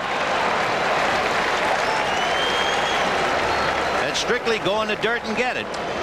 Davey Johnson really likes Backman. I tell you, he says the chemistry and the drive that Backman has just goes right off the Richter scale. Put it together and you got yourself a pretty good second baseman, and you just saw it there. You know, when you said Davey Johnson liked him, no one in the Mets organization was that fond of his abilities except Backman, who played for Davey Johnson at Tidewater. So when Davey got the job with the Mets, he knew about Backman's abilities, and of course Backman became a star. Here's Wade Boggs. Fastball. Wow, started him right off. Surprised him for a strike. Boggs hasn't swung at the first pitch yet, so why not try it? And he's ahead of him, although it doesn't mean much with him. 2-2 is his favorite count, Wade Boggs. 0-1. And he lines it the other way. That's his strategy from the speaker to the left field line, and I tell you, he can really handle that bat. So Boggs singles to left. He's 1 for 2, and that'll bring up Marty Barrett. Take another look at it. Inside out, he's going all the way. There you see it. Boy, what a hitter. A magician. He in at Mattingly or something. Now Marty Barrett hit back to the box in the 1st inning, and as he has done so often in the series, gone the other way and single to right. He's got a big hole between 1st and 2nd with Boggs on at 1st. His single to right scored Henderson from 2nd base for the only Sox run in the 3rd inning. Strike. That's Ojeda's plan, trying all night to stay ahead of the hitters.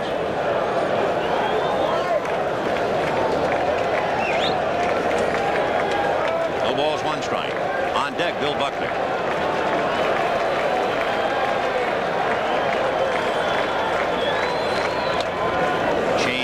Exhaustion, I think, on the way to the plate. 1 ball, 1 strike. And did you see how Gary Carter caught that ball? He caught it with the face of the glove facing the ground. I mean, not coming up. There's the grip.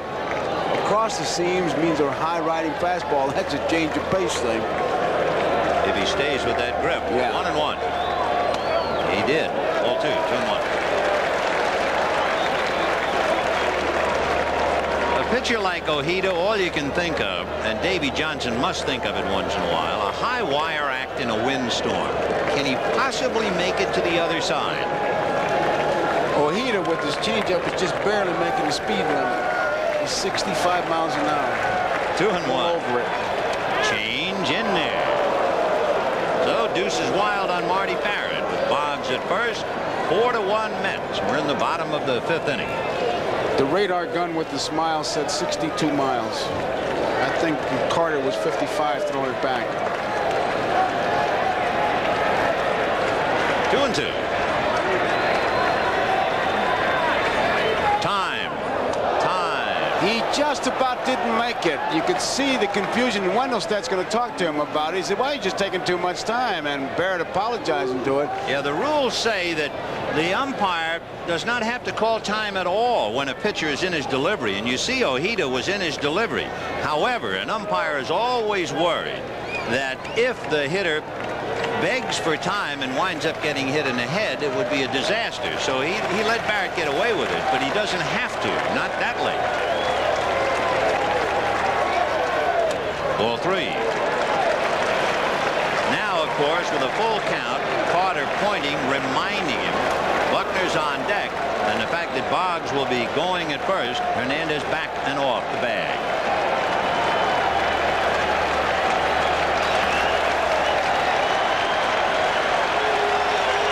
Big pitch. Buckner on deck would be the possible tying run. Runner goes, shot up the middle, base hit.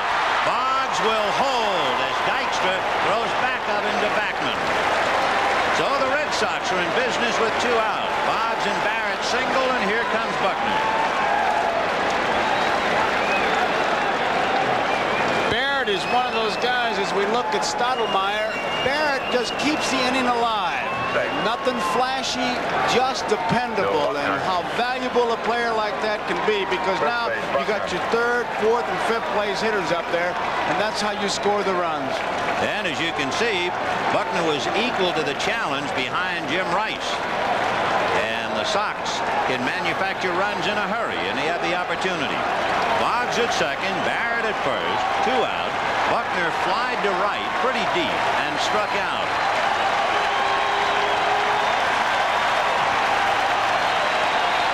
Ojeda facing his 3rd challenge of the night. Remember the Baylor double in the 2nd inning, the 2 singles and a walk for a run in the 3rd, and now back-to-back singles here in the 5th.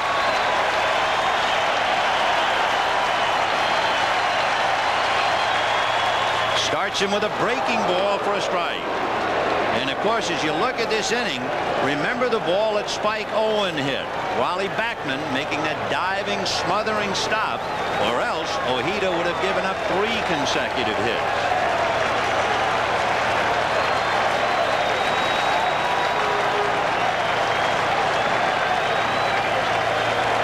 Fastball, and he was late on it.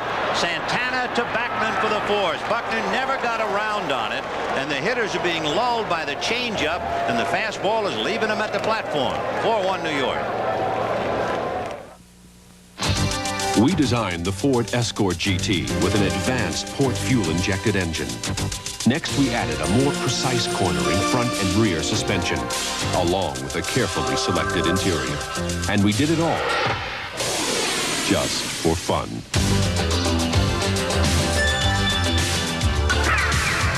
This is Escort GT. Have you driven a Ford lately? Leave it, we gotta go.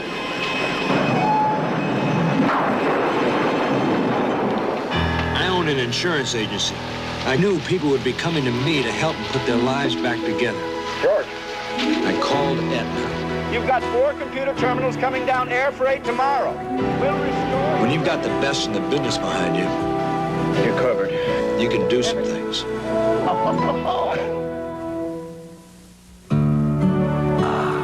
Draft beer. It's always been the smoothest, freshest beer around, poured straight from the tap. And now there's a true draft beer in a bottle. Miller Genuine Draft. It's not heat pasteurized like most bottled beers. It's cold filtered for real draft smoothness. Miller Genuine Draft. It's beer at its best. Next Tuesday, Matlock's daughter romances the underworld. You're a dangerous man. Dangerous to his career and her life. There's going to be hell to pay. Matlock next. I want to be a part of everything, and I want Davey Johnson to turn to me in those crucial times as he's done all year. And I feel like I'm the guy to come through with a big hit when they need it, and you know, I have confidence in my ability to do that. So when you come down to making out a lineup, I like to think that he thinks of my name, and obviously the matchup was good for Hojo and Danny Heap because they are good fastball hitters, but nonetheless it hurt my feelings simply because I feel that I'm a fastball hitter too, and we've won with me all year, and I was just disappointed that I wasn't a part of it. Here's Darryl Strawberry. Talk about disappointed, and he lifts a fly ball into left center, and Dave Henderson is there. One away. You know, Ray Knight talking about not being in the lineup as he comes up to the plate. But let's go back a little bit. Remember, it was the 4th inning. The Red Sox were leading 4-2. Danny Heap walked, and Johnson hit a ball that I would say 90% of the time is a home run into the Mets bullpen, and it would have tied up the game. Then all of a sudden, Johnson's move would have been remarkable. Shot foul, and that'll send them scurrying in the far end of the dugout, not to mention what it'll do to a cameraman, but he's big enough to take it. Dangerous territory when they get that ball inside, or they're going to try to pull that ball against the wall. That was an off-speed pitch, and Ray Knight just went out and got it, and he just jerked it right to the left side. Knight, the board on a fielder's choice, and popped up, but the fielder's choice is a big part of the ballgame. Little roller down to shortstop, backhanded by Owen, almost threw it away. Good play by Billy Buck. There was the perfect pitch, Vin, that the hitter really should stay away from if he's going to try to pull it against the wall low outside. You cannot pull that pitch. Now, he's got plenty of time here, and he just throws it badly, but it was a routine ground ball. 25. Buckner makes a nice play dancing over in the foul territory. So with 2 out here in the 6th inning, Danny Heap will be coming up. Take another look at Owen's throw. It just was a sailor. Buckner able to handle it and at the same time get out of the way of Knight. Remember when Knight hit the ground ball to Boggs, and the Sox should have gotten at least 1 and instead messed up the rundown, and the bases were loaded. And then Heap singled to drive in 2 runs. That's the biggest single play of the night. Last time up, he flied to center in the 4th. Ball 2, 2-0.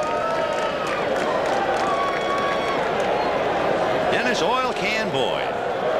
Boy, what a story he's been here in Boston. He has retired 17 of the last 18 batters that he has faced since his troubles. Meanwhile, Ojeda had a 1-2-3 first inning and has been in some trouble every inning but the 4th. So the can has settled down. Now it's a question of whether the Sox can catch Ojeda. Jim Rice, Don Baylor, and Dwight Evans in that order. Rice struck out, called out on a 3-2 pitch, and that was followed by Baylor's double. That was a big call. Ball 1. Last time up, he hit into a force play at short. That was in the... He led the Sox in home runs here at Fenway. He hit 10 here this year. Ball 2.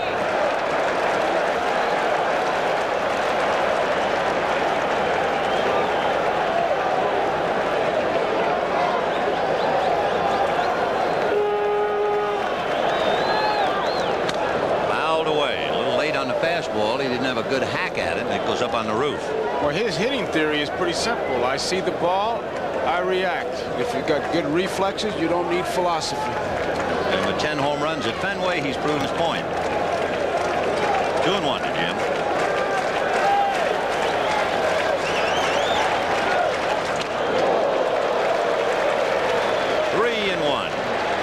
Those are messages, and a good pitcher does that. He backs him right off the plate. And it sets up his off-speed pitches. 3-1. And he missed. So another Red Sox runner gets aboard as Rice opens up the 6th inning with a walk. Johnson knows he barely got out of the 5th inning without giving up a run. As we said, the play by Backman followed by 2 singles. Now Rice walks, and here's Baylor, who doubled and grounded to short. 4-1 Mets. But it's a bumpy ride for Bobby Ojeda here in the 6th. 4-1. And the change is not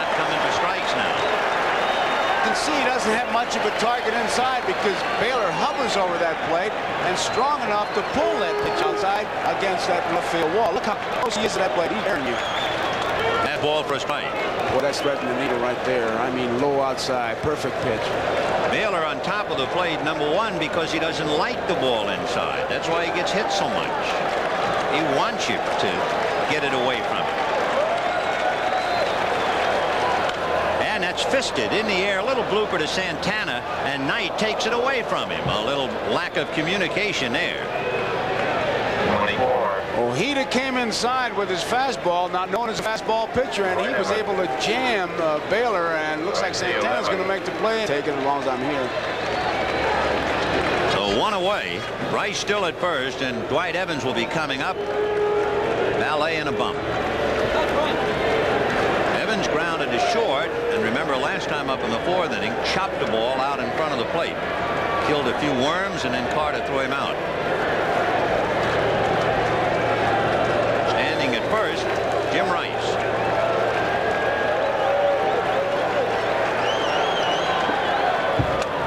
Started him with a change and got it over this time. 0-1.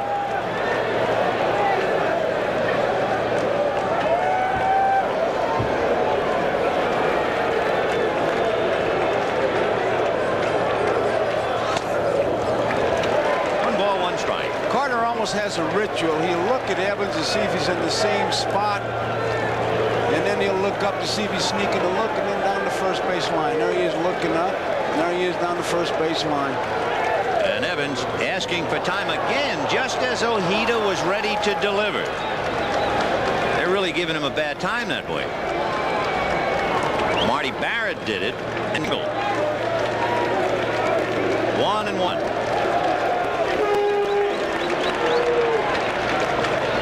It's okay to ask for time now, but that's twice the Red Sox have gotten away with bending the rule. 1 ball, 1 strike. Fastball, and it's hit foul off to the right. Very doubtful. It will be well back into the stands. 1-2.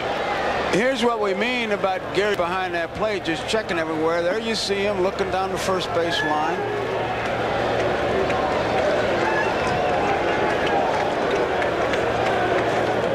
Checking Evans. Back to first. 1-2 the count. 1 out. Hit in the air, foul, slicing down the right field line, and that figures to go well back into the stand. You know, if you're a hitter, you have to love Fenway, and never mind the ball, never mind the dimensions down the line. Outside of a round home plate, there's hardly any foul ground at all here. So, of course, you can foul balls that in a lot of other ballparks will be caught. And here you get a bunch of extra swings over the course of a game or a year. Could have been changing speeds on Evans, had him off stride almost on every pitch. This will be an interesting one coming up here. He's got him set up for whatever he wants to do. 1-2. And he gave him the changeup, and Dewey is way out in front of it. Boy, that is something. That's 5 strikeouts for Bobby Ojeda. He really he changed speeds on him, and with 2 strikes he could have gone anyway, fastball up and in, or do what he did right here. And Dewey trying to protect that plate, he got it in a great spot. Interesting watching Ojeda. It's not as if he fakes you with his head or his shoulder. It must have something to do with the arm speed and the stride, where you have to think it's coming harder than it is. He starts getting with a breaking ball. There's no question about that. And he also, the rhythm with which he pitches, that's what's causing Barrett to back out and Evans to back out. He's not getting the ball pitch, get the ball pitch, get the ball pitch. He's varying it. 1-0. On the hands with a fastball. It's hit high and foul. Coming over is Carter and Hernandez. No play.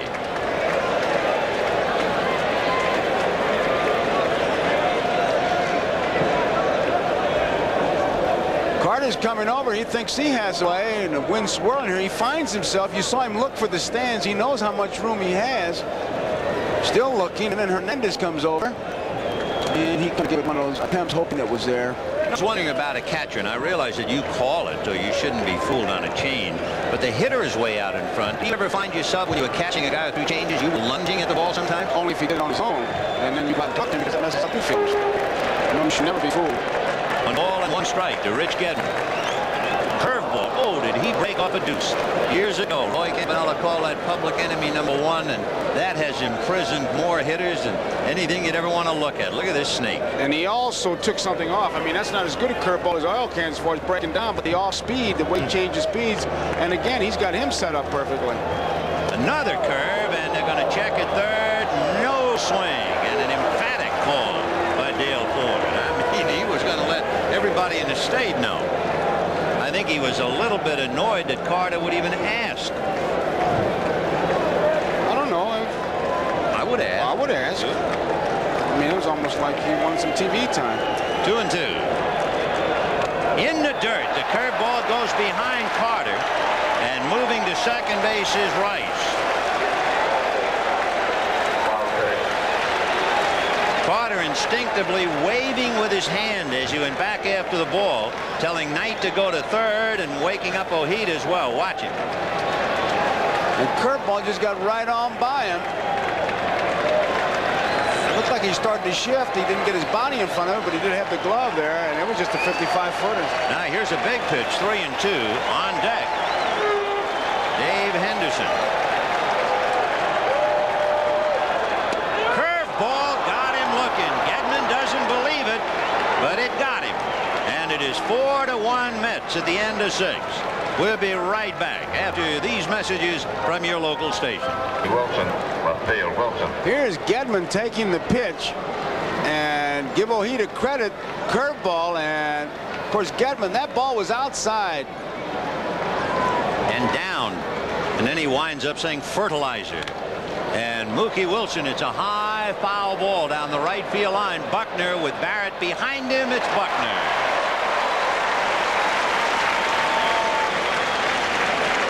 One out in the 7th inning, and Rafael Santana coming up. Oil Can Boyd has now retired 18 of his last 19 batters, but he was touched up and roughed up for a 4-run first inning, and it's 4-1 New York in the 7th. Santana hit into a force play, grounded to third, 0 for 2. 3. Rafael Santana. Shortstop.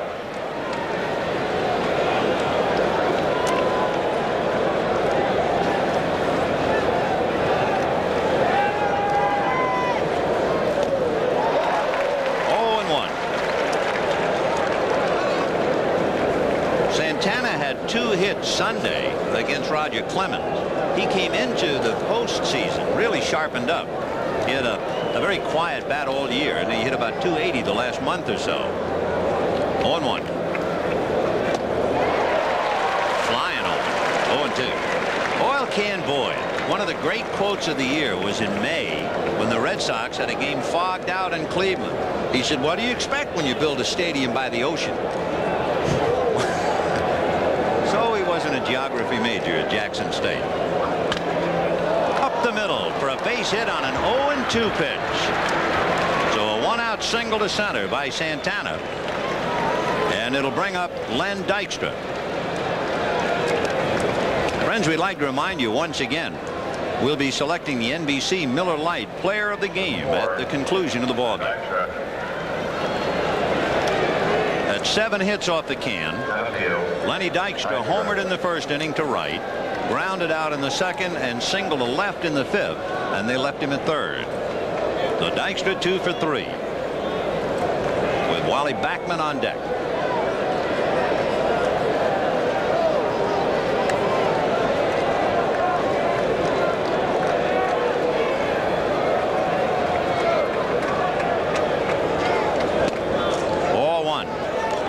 Buckner is looking bunt. Boggs has to look bunt. He's in on the grass at third.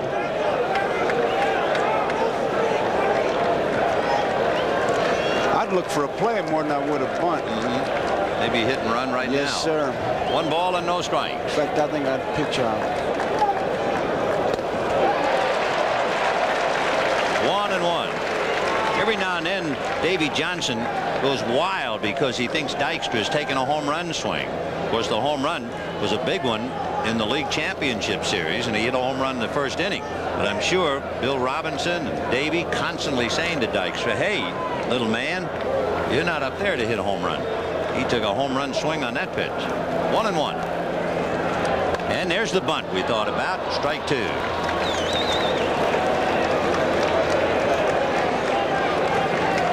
Davey might have put that on after he took that big swing. Maybe. He said, hold it. John McNamara enjoying the fruits of his labors so far this year.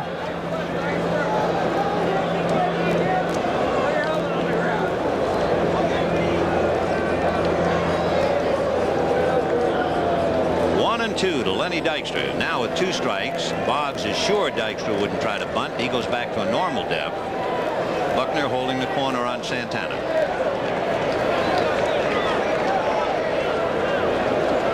And he whacks it into right field. Base hit. Santana to second. Evans with the good arm, and Santana will not test him.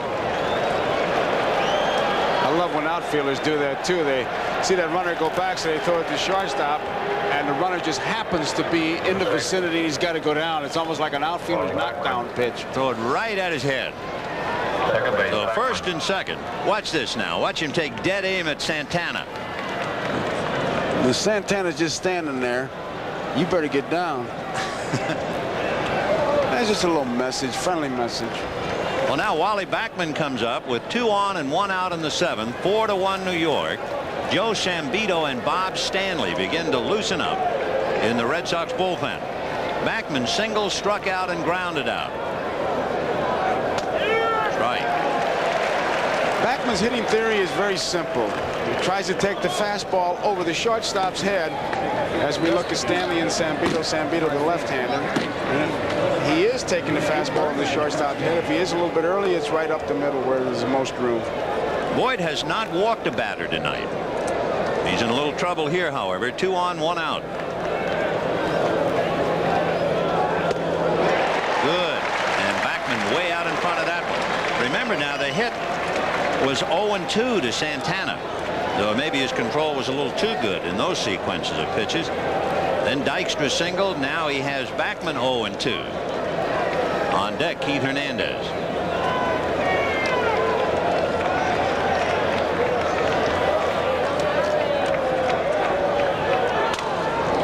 Fly ball to shallow left. Rice has a play, so the runners hold.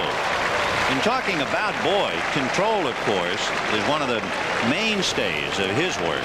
He walked more than 2 in a game only 3 times this year. So he's throwing strikes.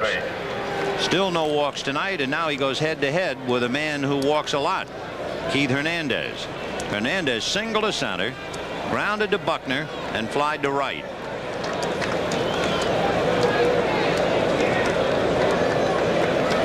2 on, 2 out. 7th inning, 4-1 New York.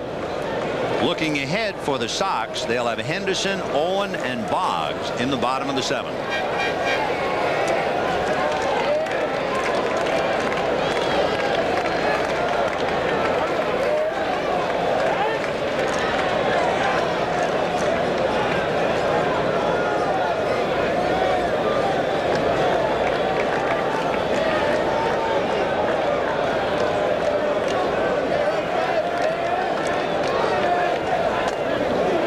Fastball away, ball 1, 1-0.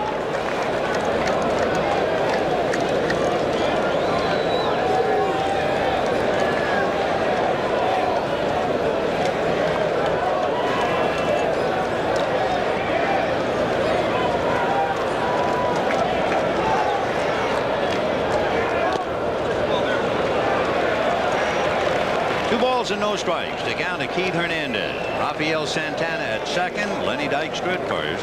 2 out in the 7th. 4-1 New York. This is when you get in trouble. A hitter like Hernandez, who's got that great concentration, 2 balls and no strikes, he'll look for a particular pitch in a particular spot.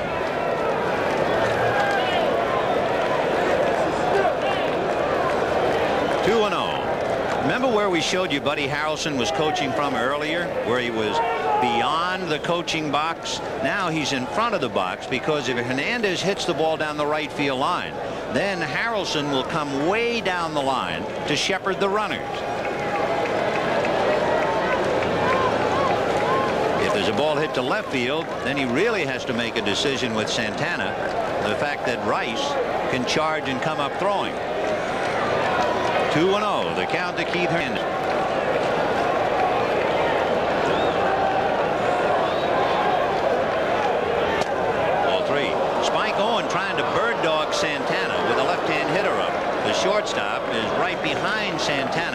to the pitch. Carter on deck. 3-0 in Shea Stadium. They gave Hernandez the green light. You can bet that if he got it there, he's got it here. So it's up to him if he wants to whack at this one. With 94 walks, you don't figure he'd chase a bad one. And he won't, and walks to load him up. So Gary Carter will come up with the bases loaded. 2 out in the 7th inning, with the Mets leading 4-1, and for the umpteenth time in postseason, Carter has an opportunity to drive in some people. The last time he was up there, and then McNamara is coming out to talk to Oil Can now. The first walk in the game given up by the Can. They were throwing curveballs to Carter, but see what happens here. We'll see if that walk is a distress signal. Whether John just trying to soothe his feathers. Can looks like he's pleading his case to a very tough judge. He's got his mind made up. He just wants to hear how El Can is answering his questions. Okay. If John wanted to take him out, he'd have hooked him right there. Go out there with your mind made up, and then you ask a few questions, and if they're tentative, boom, out.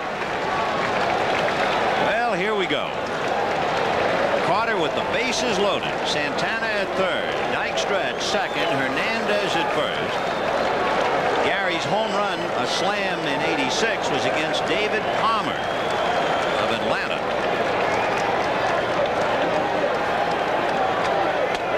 Right. Looks like he started him with a slider. Took something off. Last time was 2 curveballs, and Gary hit the second one. He just changed speeds.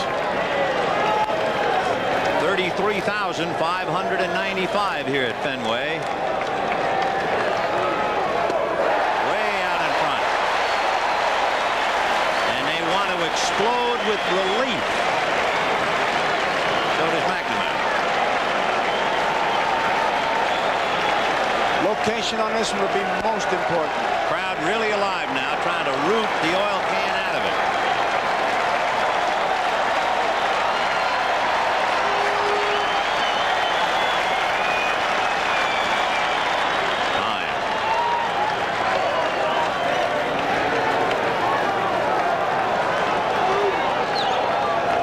Can's got his mind made up. He just wants to make sure that Gedman finally gets around to it. 0-2. Line drive, base hit into left field. Santana will score. Right back of him is Dykstra. The throw, he's in there, gets away from Gedman, and there are 2 Mets near second base. The throw to second, back to Buckner, and a one-legged first baseman chasing Carter, and the tag will be made at last at second base. So the Mets run themselves out of an inning, but not before they deposit 2 more. And at the end of 6.5 innings, the Mets 6, the Red Sox 1. I was one of the toughest drill instructors in the U.S. Marine Corps. I marched my men through mud, snow, and rain. And after I turned those cream puffs into Marines, I treated myself to the best beer in the U.S. of A. Miller Lite. Light's less filling. And this taste makes me proud to be an American. As for you guys out there who spent 10 of the toughest weeks of your lives with me, I got one thing to say. How come you don't write? We're proud to say there's only one like beer, Miller Lite. I got a new truck, it's a Ranger, you know. Got the looks I want and it is ready to go. Plenty of room with all the power to run. On or off the road, my Ranger's ready for fun. Let it roll! Driving a Ranger. Down the highway. Driving a Ranger. Let it roll! Driving a Ranger. Do it my way. Driving a Ranger now. Ford Ranger, built fun tough. Panasonic, the future of office automation. Advanced equipment with an extraordinary concept. The easier, the better. The Panasonic modular electronic typewriter lets you customize for your specific needs. Expand its memory. Add a character display. Over 1,000 ways to make your work easier. Panasonic modular typewriters. Like our copiers, computers, and peripherals, the easier, the better. Panasonic office automation. A tragic accident erased her memory. I've never seen you before. Will her family be strangers forever? We're gonna get it all back. Stranger in my bed, Monday. Here's Rice making the throw. And now it begins. It goes to the plate, runs, scores, and they've got 2 base runners down at second base. And Carter's in no man's land.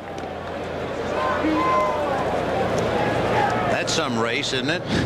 Carter's trying to stay in it long enough to let Hernandez try to come around and score, but no way he could do that. If you're keeping score, remember the throw started as Oil Can walks off downcast and disgusted. That last play went 7-2, 4-3-6. Well, he really has no one to blame but himself. The best pitch that Carter had to hit was the 2-strike pitch. He had a 2-strike count and gave a base hit away, and then the big clutch hit to Carter. Dave Henderson, spike on, and that's as quiet a 7th inning stretch as you will ever see outside of Shea Stadium. When we were there, the 33,000 stood up tentatively and then just sat back down. It is 6-1 New York in the 7th. Henderson singled and struck out. Down in the bullpen, left-hander Joe Sambito, tuning up for the Sox, a former Met. So it could be they're going to put the lid on the can. Well, I don't know what gets the manager upset quicker than a 2-strike no-ball pitch that somebody can handle, which Santana and Carter did in that inning. 1 ball and 1 strike. Carter up there and that base is loaded. You got him where you could work on him, and to give him a ball he could handle is just, you can't hurt him. Big slow rainbow. Ball 2. 2-1 to Hendu. 1 for 2. 6 runs, 9 hits for New York. 1 run, 5 hits for Boston.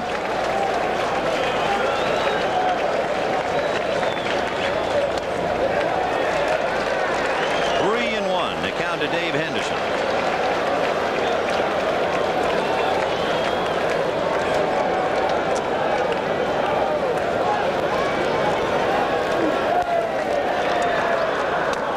And he missed. So remember, he walked Rice leading off the 6th inning, got away with it. Now he walks Henderson leading off the 7th, and he's annoyed at himself. Is Ojeda leading by 5 runs? The last thing he wants to do is walk a leadoff man. That's the 3rd walk that Ojeda has given up. 3 walks, 6 strikeouts. And here's Spike Owen, line to 3rd. And remember, Backman made a big play on him. And Johnson saw Backman throw out Owen, and then Boggs and Barrett single consecutively.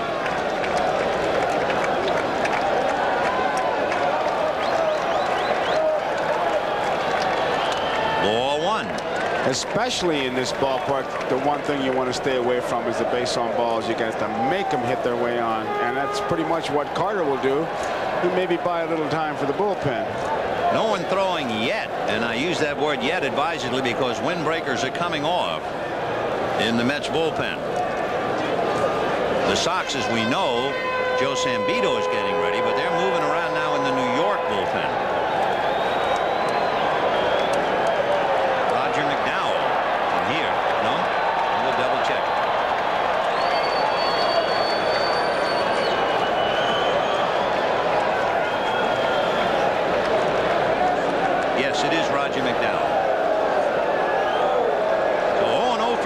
Henderson at first. In there. 1-1. There's Roger. Sinker ball pitcher. Wade Boggs on deck. Crowd coming alive. That walk just seemed to shake everybody up. Ball 2. They start a little wave.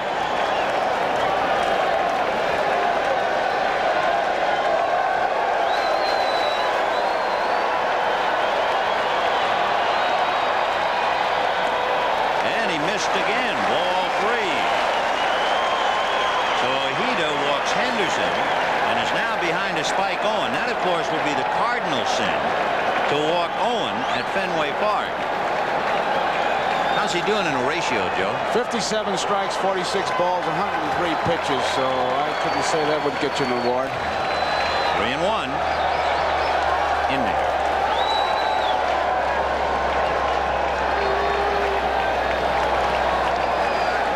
On deck, Wade Boggs, who has a walk and a single in 3 trips. Well, Heaty's been able to make that big pitch when he's had to do it. And this is a big one for him right now. 3-2 to Spike Owen.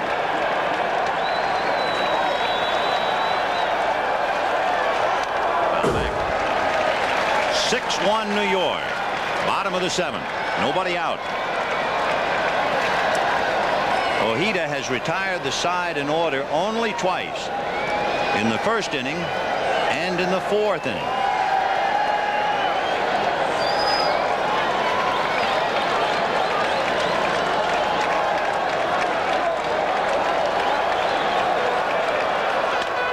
It's a one-hopper, flag by Backman, goes to Santana, back to Hernandez.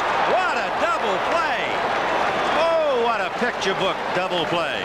Backman, Santana, Hernandez taking what looked like a sure base hit away from Spike Owen. Ball is well hit. Backman comes up with it, finds his man even though he's off balance, and Santana didn't wait that time. He knew who was running, and he makes a tremendous pivot. Here's the play right here, to be off balance and give Santana such a good ball to handle. So Spike Owen should be 2 for 2 in his last 2 at-bats. He has been robbed twice, and each time would put a roadblock up against the Red Sox offense. In the 5th inning, Backman robbed him, and then you had singles by Boggs and Barrett. And now he takes the steam out in the 7th on a shot to right, and Backman turns it into a deuce. 2-0. It is almost a note of irony to see Wally Backman making dazzling plays and realize the only difference between these 2 teams in Game 1 was the error by Tim Tuffle. Pop foul off third. Knight not quitting. He comes to the lip of the dugout, but it's back in. 2-1. Boy, that's got to bust you inside when you hit a ball that hard, and instead of a base hit, you hit into a double play. That's the difference between the major leagues and the minor leagues. And then the major league hitter Boggs coming up, instead of having people out there and the place going crazy, you have 2 out, bases empty. What a play. Well, that's what you tell the pitcher. Give us a chance. As we look at Tuffle, give us a chance to make a play, we'll make it. But a base on balls, there's no defense against that. 2-1. Popped in the air around the plate, and Carter says he has it. He Tough threw his play. mask away very early. And he winds up 4 feet in front of it. Wally Backman turned that inning completely inside out, just as he did the 5th inning, and it's 6-1. Joe Sambito, born in Brooklyn, New York, but raised in the Houston organization, and he was a solid performer for the Astros, particularly back around 1979, 1980, and 1981.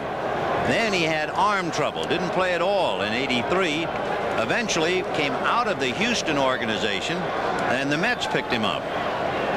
Then from the Mets, this year, he wound up winning 2 no losses for Boston. Before joining the Red Sox this year, he hadn't had a save since April of '82. So Joe Sambito against the Mets, and it'll be Darryl Strawberry, Ray Knight, and Danny Heap. Strawberry has struck out and twice flied to center. 6-1 New York, battling to stay alive in the World Series. We're in the 8th inning.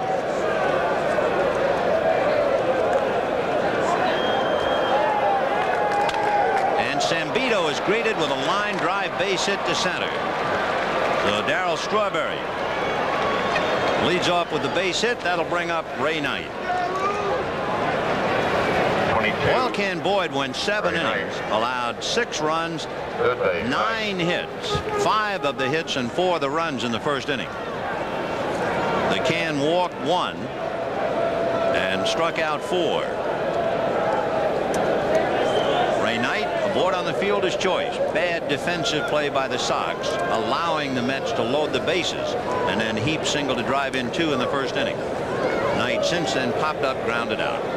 Kevin Mitchell is now out on deck, right hand or left, and he'll be hitting evidently for Danny Heap. So Mitchell, the switch hitter, on deck. There's Kevin.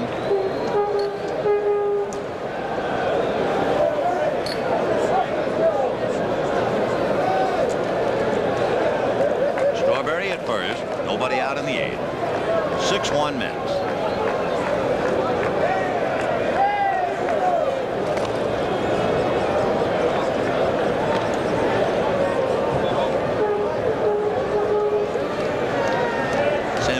Against left-hand batters held them to less than a 200 batting average this year. So it was a little surprise to see Strawberry walk up there and bang one to center on him. And he's in the dirt. Strawberry is on his way to second. Sambito recovers, but no chance to throw. Strawberry really didn't hesitate at all. As soon as that ball hit the dirt, he took off. He was very alert. Hit the Gedman shin guards and rolled right out to the plate. Right off the left shin guard, and Sambito comes up with it, but way too late. Wild pitch, allowing Strawberry to take second, and to count 2 balls and no strikes to Ray Knight. Tomorrow night, game 4 figures to be Al Nipper for Boston and Ron Darling for the Mets.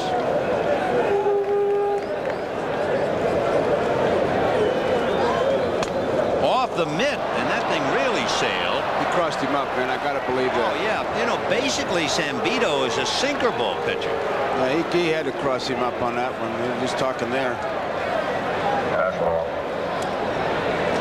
They're calling that a pass ball on Gedman, but he had no idea. I think he was looking for a ball down, and look at how high it is, although he did get his mitt on it. Yeah, but it almost like he just was looking for a breaking ball, not only down, but a breaking ball. Now the infield's got to come in. And Bob Stanley is up in the Sox bullpen. So Strawberry at third, nobody out in the 8th. 6-1 Mets, and Knight trying to pick him up. Foul back. So they let him rip 3-0, and he fouled it away. You have Lee Mazzilli also coming out on deck, along with Kevin Mitchell.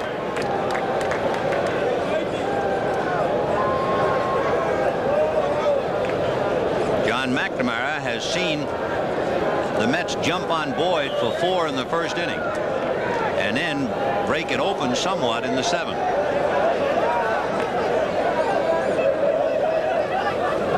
Ground ball inside third and down the line into the corner.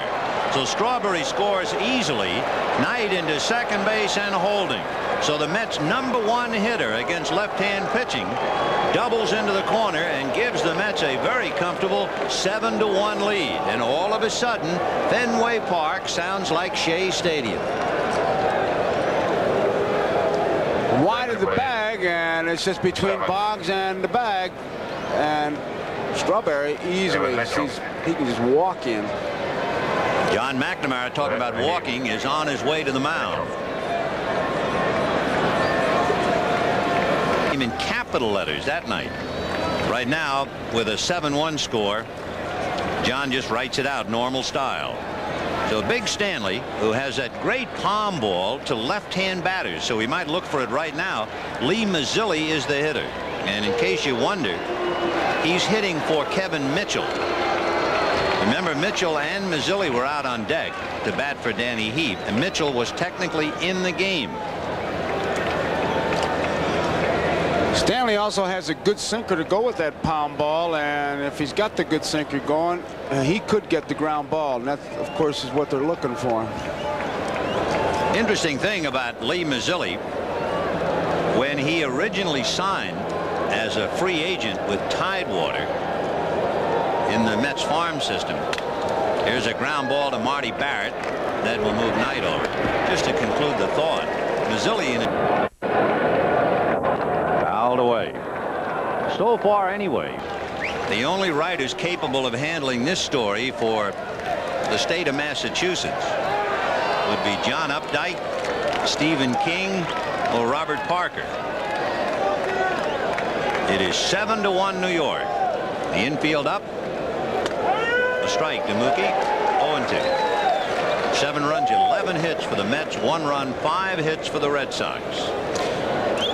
This is where Stanley would be looking for that pound ball he threw Hernandez to get that big strikeout. 0-2. Fouled away. In the inning, Strawberry singled to center against Sambito. He was wild pitch to second, and a pass ball got him to third. Knight doubled him in, and Mazzilli grounds out. Knight taking third. Tim Lawler begins to air it out in the Red Sox bullpen. Foul ball out of play, and there was the palm ball. You could see Mookie kind of, you talk about a double clutch when you're defensive. He was double clutching with a hitting, trying to hold back on it. I'm not kidding you. When you get that off-speed pitch and you're really looking for something else, and it's a real good one, you can almost feel your feet leaving you. 1-2, the count to Mookie Wilson. Vin, Al Nipper has gone home for the night. He's going to pitch tomorrow. He wants his rest, and so he watched most of the game, and he'll be ready for tomorrow. We just got that word. On the hands, and Mookie fought it off. Boy, that was a good pitch. Did a good job just to stay alive. 1-2. There's that pound ball once again. I was talking to Stanley about it. I said, not only the pound ball, look at the expression on his face, but see, there's the rotation. That's what the batter is seeing. 1-2, the count to Mookie Wilson. Fouled away again. For some reason, even in my day when they threw that thing, you know the feeling you get? You ever see something in a dryer by itself? It just tumbles. That's the feeling you get.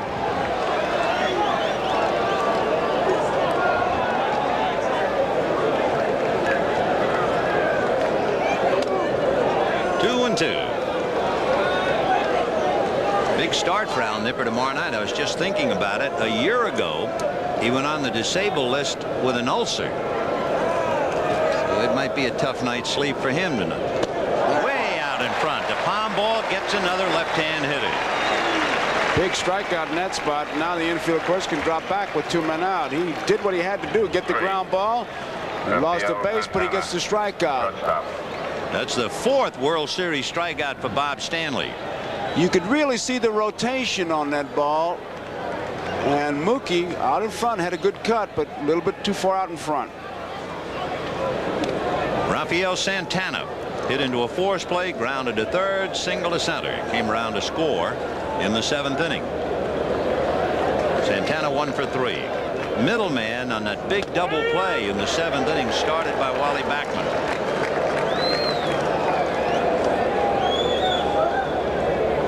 Santana also, when you think about it, in the 3rd inning, made a tough play look so easy. There's a comebacker to Stanley. So Santana's not going to get any headlines, but he's had a pretty good evening. So have the Mets as a team. They pick up another run, and they lead 7-1. To go the distance at Fenway Park since Frank Viola in August of '85. But Ojeda did the next best thing. He gave the Mets a strong 7 innings, thanks particularly to 2 big plays by Wally Backman. Remember, Bobby Ojeda got the Mets' first win against Houston with a complete game 5-1 victory. He certainly made his contribution. But now it'll be Barrett, Buckner, and Rice against Roger McDowell.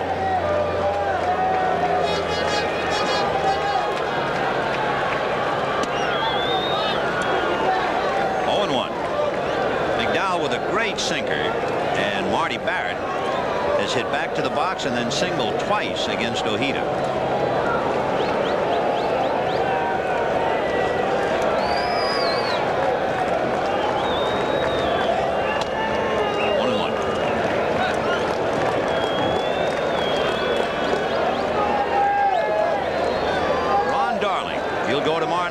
Al Nipper. So while Al Nipper is home getting his rest, Darling is here charting pitches. Right. 1-2. When you describe that McDowell sinker, they just refer to it as nasty. In fact, I remember a year ago, he had such a good sinker. Immediately, somebody thought maybe he was monkeying around, but no official protest made. There's a sinker, and it's hit wide at first. Hernandez does a 360 and hits his man on the move. Boy, that's a pretty play to watch. Number 6. When you watch that play, the thing that Hernandez does, in addition to the 360, is he doesn't panic. Now he comes up, he finds his man right there. He made sure he knew exactly where he was. And look at the textbook. McDowell hitting the inside part of the bag with his right foot to get away from the runner. Make the left turn. Stay the inside of the diamond. Practice that all spring training. Buckner flied to right, struck out, hit into a force play, and that's a strike. 0-1.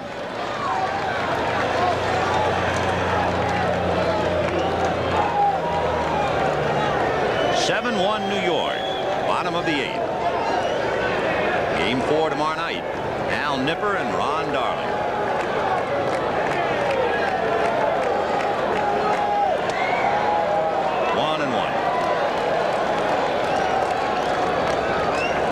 The Mets scored 4 in the first, 2 in the 7th, 1 in the 8th. The only Red Sox run in the 3rd inning.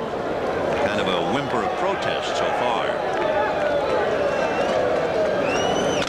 Little nubber down to get it is McDowell. No contest if he can get it out of his glove, and he barely did. But did you see the play Hernandez made?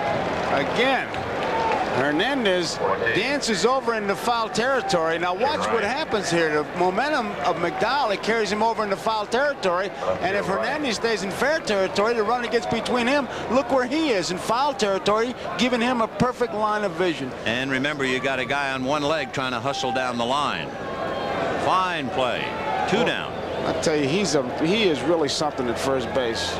You take that kind of a play for granted. If he stays there, it could have possibly hit Buckner, but he wouldn't take the chance. Dances over there, and it's an easy play. Here's Rice. Struck out, hit into a force play and walk. Golfs 1 to 3rd. Knight can set for the hop, and that's that. So the Sox go very quietly in the 8th inning, and at the end of 8, New York 7 and Boston 1. For tomorrow night, Ron Darling, who lost that heartbreaking 1-0 game to the Red Sox on the error by Tim Tuffle, will get another shot, and Al Nipper, somewhat of a surprise starter, will go for the Red Sox tomorrow night. Red Sox trying to make it 3-1, and of course the Mets, if they hold on to any part of the lead tonight, will try and tie up the series. Lenny Dykstra, who started the Mets off in the right direction, homered leading off the game. And promptly grounds one to the hole, backhanded by Owen. The throw to first. He beats the throw. And that will be the 4th hit for Len Dykstra. 3 singles and a home run. So the kid from Garden Grove that they call Nails has stuck a few nails in the Sox tonight. Owen makes a nice play, but no chance to get Dykstra. He tries. Wally Backman, second base. So a runner aboard, nobody out. And the batter will be Wally Backman. Singled in the 1st inning. Struck out twice and grounded out since. Scored a run and made 2 very vital plays defensively. This could have been a different game. If he doesn't make the play in the 5th inning, you have a runner at first and 1 out, and then Boggs and Barrett each single. They would have scored in the 5th with the Red Sox. And in the 7th inning, a walk to Henderson, and it looked like maybe the Sox would make a run, and Spike Owen had a base hit turned into a double play by Backman. 2 very big plays. A couple of left-handers throwing in the pens. The hardly used Tim Lawler in the Boston pen, and Jesse Orozco is kind of stretching out in New York, and Doug Sisk is going to join Orozco. Bouncer over the mound down to short. Owen is going to feed Barrett, and they get a force. That's all. I thought maybe Spike would try to step on the bag. And by the time he was able to get the ball to Barrett, Barrett just had to get out of there for his life. Of course, with those 2 little rabbits, you doubt very seriously if they would have been able to come up with 2, but he's close enough to maybe take it himself. But yeah. I think he said, well, I think I'm only going to get 1 any way I go. And Dykstra just made sure that Barrett didn't throw the ball. So Backman at first with 1 out, and Keith Hernandez, the batter, singled and grounded out, flied to right and walked. Keith 1 for 3, scored a run in the 1st inning.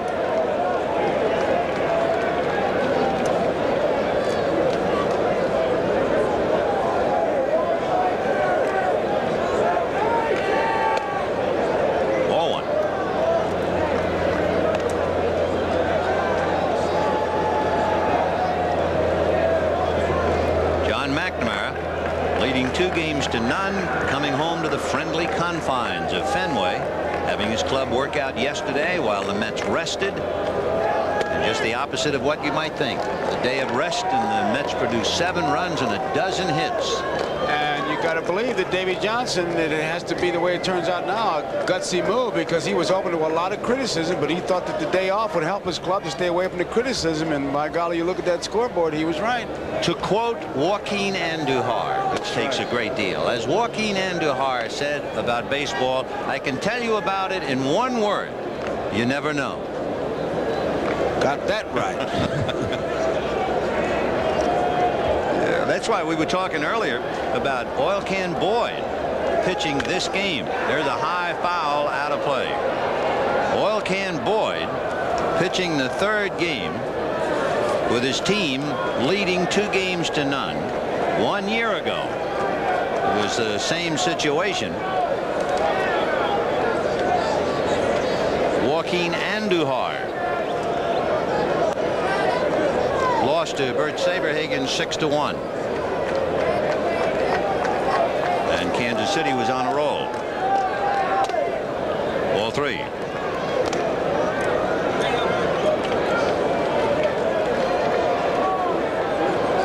And 2 with 1 out. Buckner almost reluctantly goes over to the bag. Backman taking his lead. We'll see if they play run and hit. Nope. Instead, a base hit by a diving Boggs. And the Mets have runners at first and second, and Hernandez is 2 for 4 plus a walk. Just to clarify that for further reference, in case you not follow baseball that closely, run and hit on a 3-ball count, the batter is certainly not obligated to swing at ball 4. Hit and run, you swing to protect the runner. And here's Gary Carter. Carter doubled in a run in the 1st inning, flied to center, popped to short, and then singled with the bases loaded to drive in 2 in the 7th inning.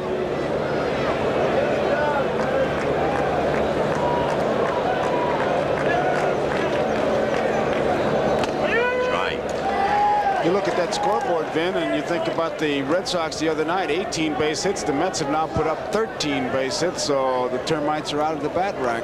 And how?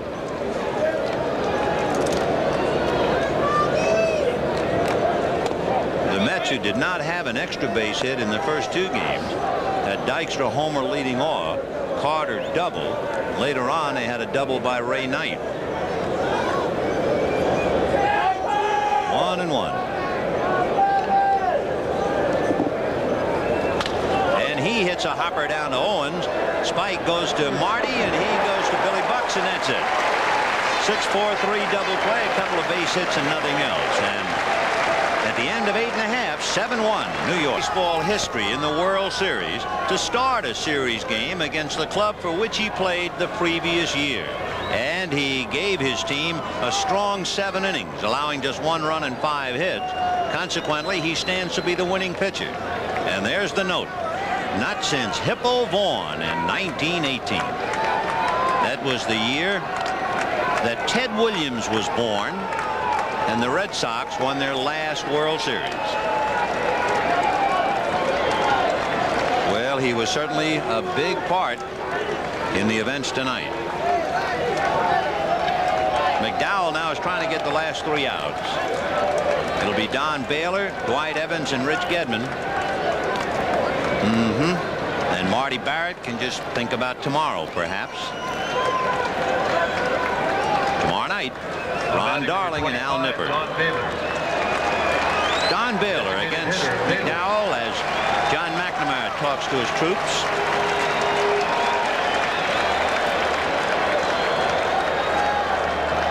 Not really much to say in the bottom of the 9th, down 7-1. Baylor doubled, grounded to short, and popped up. There was even a story on the double. Remember, Rice led off the inning. The count went 3-2. He was called out on strikes. He thought it was ball 4. Baylor doubled, but it was a non-productive inning. Don 1 for 3.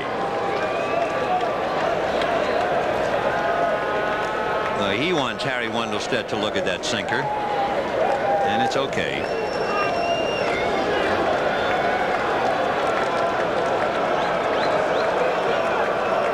The Mets, meanwhile, have to feel a rebirth. And Howard Johnson talking to the boy from Millbury, Ron Darling.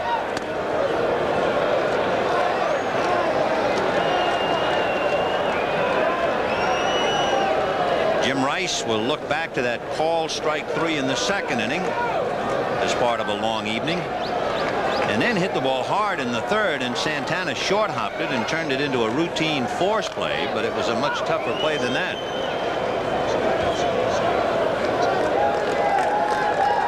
Head down.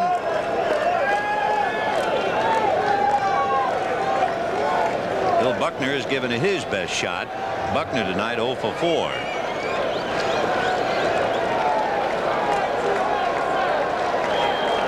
7-1 New York, bottom of the ninth, game 3.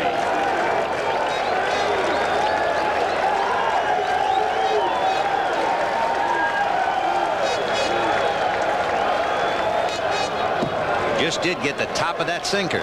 Oh, he's got a vicious sinker. And it's a heavy ball. It's almost impossible to get under that ball and lift it for the extra base hit, the home run. You throw it low, it looks like it's a strike, and then all of a sudden she sinks. It's out of the zone, and it results in a ground ball. 1-2. Another thing about a sinker ball pitcher, remember, he relieved Darling in the 1-0 loss. He didn't pitch in the Gooden game. You can see what the sinker has done. But the point is that it seems traditionally the more you use a sinker ball pitcher, as he gets tired, he becomes even more effective. He begins to drag his arm, and the sinker sinks even more. And it's hard to explain, but when you catch a sinker ball pitcher, your hand will puff up. I mean, it is a heavy ball. That's the way you describe it. It seems to land in your glove and just bore right in. It'll take 2-3 bites out of your hand, it seems like. And yet you'll have somebody who on the sidelines will throw that fastball and hit your mitt like he's stacking lumber, and you feel nothing. But the sinker baller, heavy. 1-2. And that's a shot foul into the crowd. You see that a lot here, Ben, and it's inside, but it's so far inside you can't do anything but hit it foul. I wonder, as we see John McNamara and Dick Bresciani and the Boston dugout, in watching Carter, as so many catchers do today because they have that split catcher's mitt, you keep your left index finger out of the mitt. If that doesn't take some of the heat off the pitch as far as handling it. Takes a lot of it off, and then they're catching it in the webbing. In the old days, you really caught it in the pocket, but with the split mitt, you catch it between the thumb and the index finger, and you keep the thumb out there, and you don't get that bad hand. You can see that thumb, and he's got some padding there, and he's got also a protective glove, but look at the webbing. It's almost like a first baseman's mitt, the way they can fold it. It's like a tweezer. It's a tweezer effect, and that's where they catch it, and so they protect their hands. They're just smarter than we were. 1-2, the count to Baylor. They fill up the middle. Wally Backman is almost behind second base, and then they pinch the left side. Santana deep in the hole, and Knight almost on the line. Not quite the shift that Ted Williams made famous, but almost. 2-2 to Baylor. Chopper up along third, foul ball, foul ball.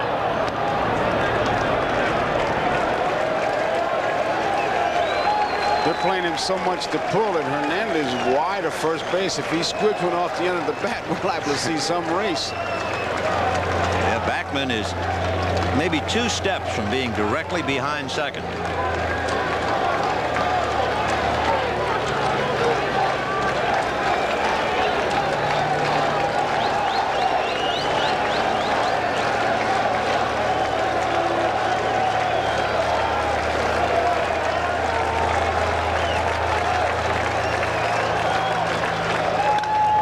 Foul ball. A reminder, this telecast presented by authority of Major League Baseball may not be reproduced or retransmitted in any form without the express written consent of Major League Baseball. Bottom of the ninth, 7-1 Mets. Roger McDowell trying to finish it off for Bobby Ojeda, who went 7.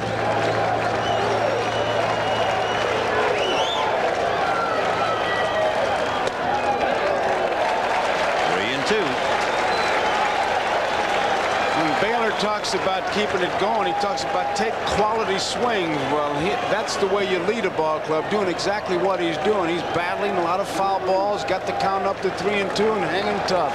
A quality time at bat.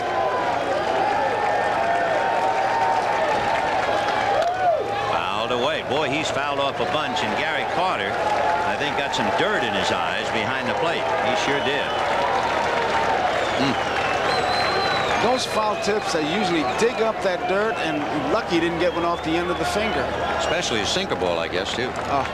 Your fingers get chewed up so much. Jerry Grody said it. He used to catch for the Mets, said it best. He said you could always tell when your fingers were back in good shape. You could put the toothpaste cap back on. You really get them chewed up with these sinker ballers. Back to work goes Carter. 3-2 to count to Don Baylor.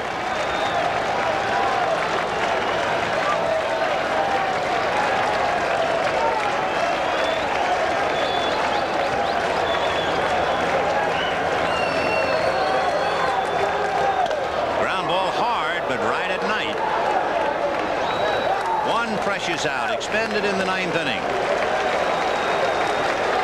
Dwight Evans coming up. A reminder, later tonight, it's The Tonight Show, starring Johnny Carson with Johnny's special guest, Liza Minnelli, and then it's Late Night with David Letterman. Come home to the best in late-night entertainment. Come home to NBC. Dwight Evans grounded to short, thrown out by Carter when he beat one out in front of the plate and struck out. Now you have strength against strength with a sinker ball pitcher against a low ball hitter. McDowell faced Evans once in this series and walked him. This time fly ball to Strawberry. So 2 down in the 9th inning. The Mets 1 out away from their first World Series victory. For the Red Sox, of course, a disillusioning thought that a left-hander comes in here to beat him.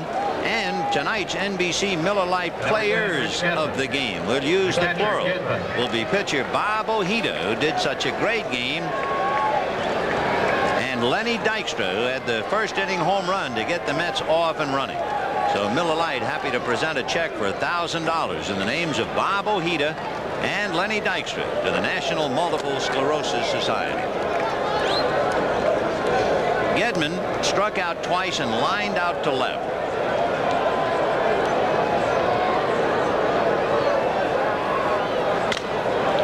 A hopper to second base. Backman cranks it up, and let's put it this way tonight: the wall, the green monster, did not figure in the game at all as the Mets beat the Red Sox 7-1. We'll be back after this. Ladies and gentlemen, the Red Sox and the Kenmore band was muted at least in Game 3 here at Fenway Park. Let's go to the popular John and to Marv Albert. All right, thank you, Vin. And although the Red Sox did acquire Calvin Schiraldi in a major deal, does it hurt the fact that Bob Ojeda, the man you folks traded away, came back to beat you here at Fenway? No, not really. He pitched a very good ball game. It was a tough deal to make, you know, but we had to give up something to get something. Bob Ojeda is a very good pitcher. He showed that again tonight. John, a critical play in the first when the Mets broke it open with 4 runs. A misplay by the Red Sox. Any truth to the report that the Red Sox will be working on rundown plays in practice tomorrow? No, not at all. You know, it was a fundamental mistake there, and we had 2 people hung up and didn't get anybody, and it cost us a run. And you know, we can criticize, but or be, you know, corrective criticism, but you know, that's easy to do. But no, we made a mistake and it hurt us. All right, tomorrow night, game number 4. You're going with a man who has not pitched in 17 days. Is there a concern that Al Nipper might be rusty? No, not at all. He's been thrown in the bullpen, and he's done his job down there. And he won a big ball game against the Yankees early in the season. He's a very good competitor. I have no qualms at all. Any regrets about not lifting Oil Can Boyd in the 7th inning, bases loaded? Gary Carter, the batter? No, he made a mistake. He made mistakes in the first inning, probably because the adrenaline was flowing. He had Gary 0-2, and he got a screwball up in the strike zone, and he just made a mistake. No, he was not tired when I went out and talked to him. He was fine and got ahead, made 2 good pitches, and made the mistake that cost us the 2 runs. Getting back to the subject of Al Nipper, who the Mets will be facing tomorrow, he has had his problems, though, here at Fenway? Well, you know, this is a whole different season, and now it's a 4-game season. They have to win 3. We have to win 2. I'm not in the least concerned about Al Nipper going to the mound tomorrow night. I have complete faith in him. All right, John, thank you very much. All right, Marv. All right, for the Met point of view, let's go to Bob Costas with Len Dykstra and Bob Ojeda. Okay, Marvin, here's the guy who jump-started the Mets tonight with the home run as the leadoff man off Oil Can Boyd. Then he goes on to make it a 4-hit night with 3 singles. Had to be a great feeling, Len. Well, I'll tell you, Bob, we had something to prove tonight to not only to ourselves, but to the Boston Red Sox and to all of America. You know, we didn't win 108 games for nothing, and we played with some. We played the way we've been playing all year. We came out and got right after it, and hopefully we continue that into the series. We're going to take a look at the home run you hit off Oil Can. What pitch did you hit? Well, I hit a cutter. It was almost like a fastball, but it was a cutter down and in, and it wasn't a bad pitch. I just happened to get my barrel out, and I hit the ball pretty well. You hit 8 homers in the regular season. Then you win Game 3 of the playoffs with a homer off Smith of the Astros. You hit a triple in the crucial 9th inning in Game 6. A homer here tonight, and look, you're not much bigger than me. Where's all this power coming from? Well, I'll tell you what. I just, you know, I don't try and swing for the fences, but you know, I need to try and hit the ball on the ground. But I have a pretty quick bat, and if I time it right, I'm a timing hitter. Then I can hit the ball out of the ballpark or hit with power. So, you know, I don't try to hit home runs, but once in a while I'll pop one out. Len, thanks very much. We're going to bring Bob Ojeda in. Nice job tonight. And here comes the winning pitcher, Bob Ojeda. Bob, in the playoffs, after Mike Scott had beaten the Mets in Game 1, it was up to you to get your club back on track. An even more serious state of affairs tonight, down 2-0. We all know no one's ever lost the first 3 and then come back. Well, it was we weren't in that corner, like I said, but we were leaning towards it. And for us to come out of the chute and drop a 4 spot on them in the first inning, I think that was crucial. That was important, and by no means was the whole ball game, as it turns out it was, but that was very crucial. And Lenny with that leadoff home run, I was sitting out in the bullpen when I watched it. It gave everyone, I could feel this bench in here and that bench out there, I could feel it. Everybody felt good. Are you a different guy a year later than when you left the Red Sox, or is it the same Bob Ojeda?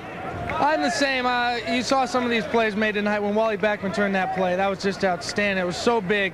Raffy picked one of Jim Rice's balls that he hit hard. Raffy picked it and he made it look routine. Those things right there add up over a whole season, and I'm just surrounded with a great bunch of guys. Was your pitch selection, your approach, any different than it might have been, let's say, in midseason '85 when you were with the Red Sox?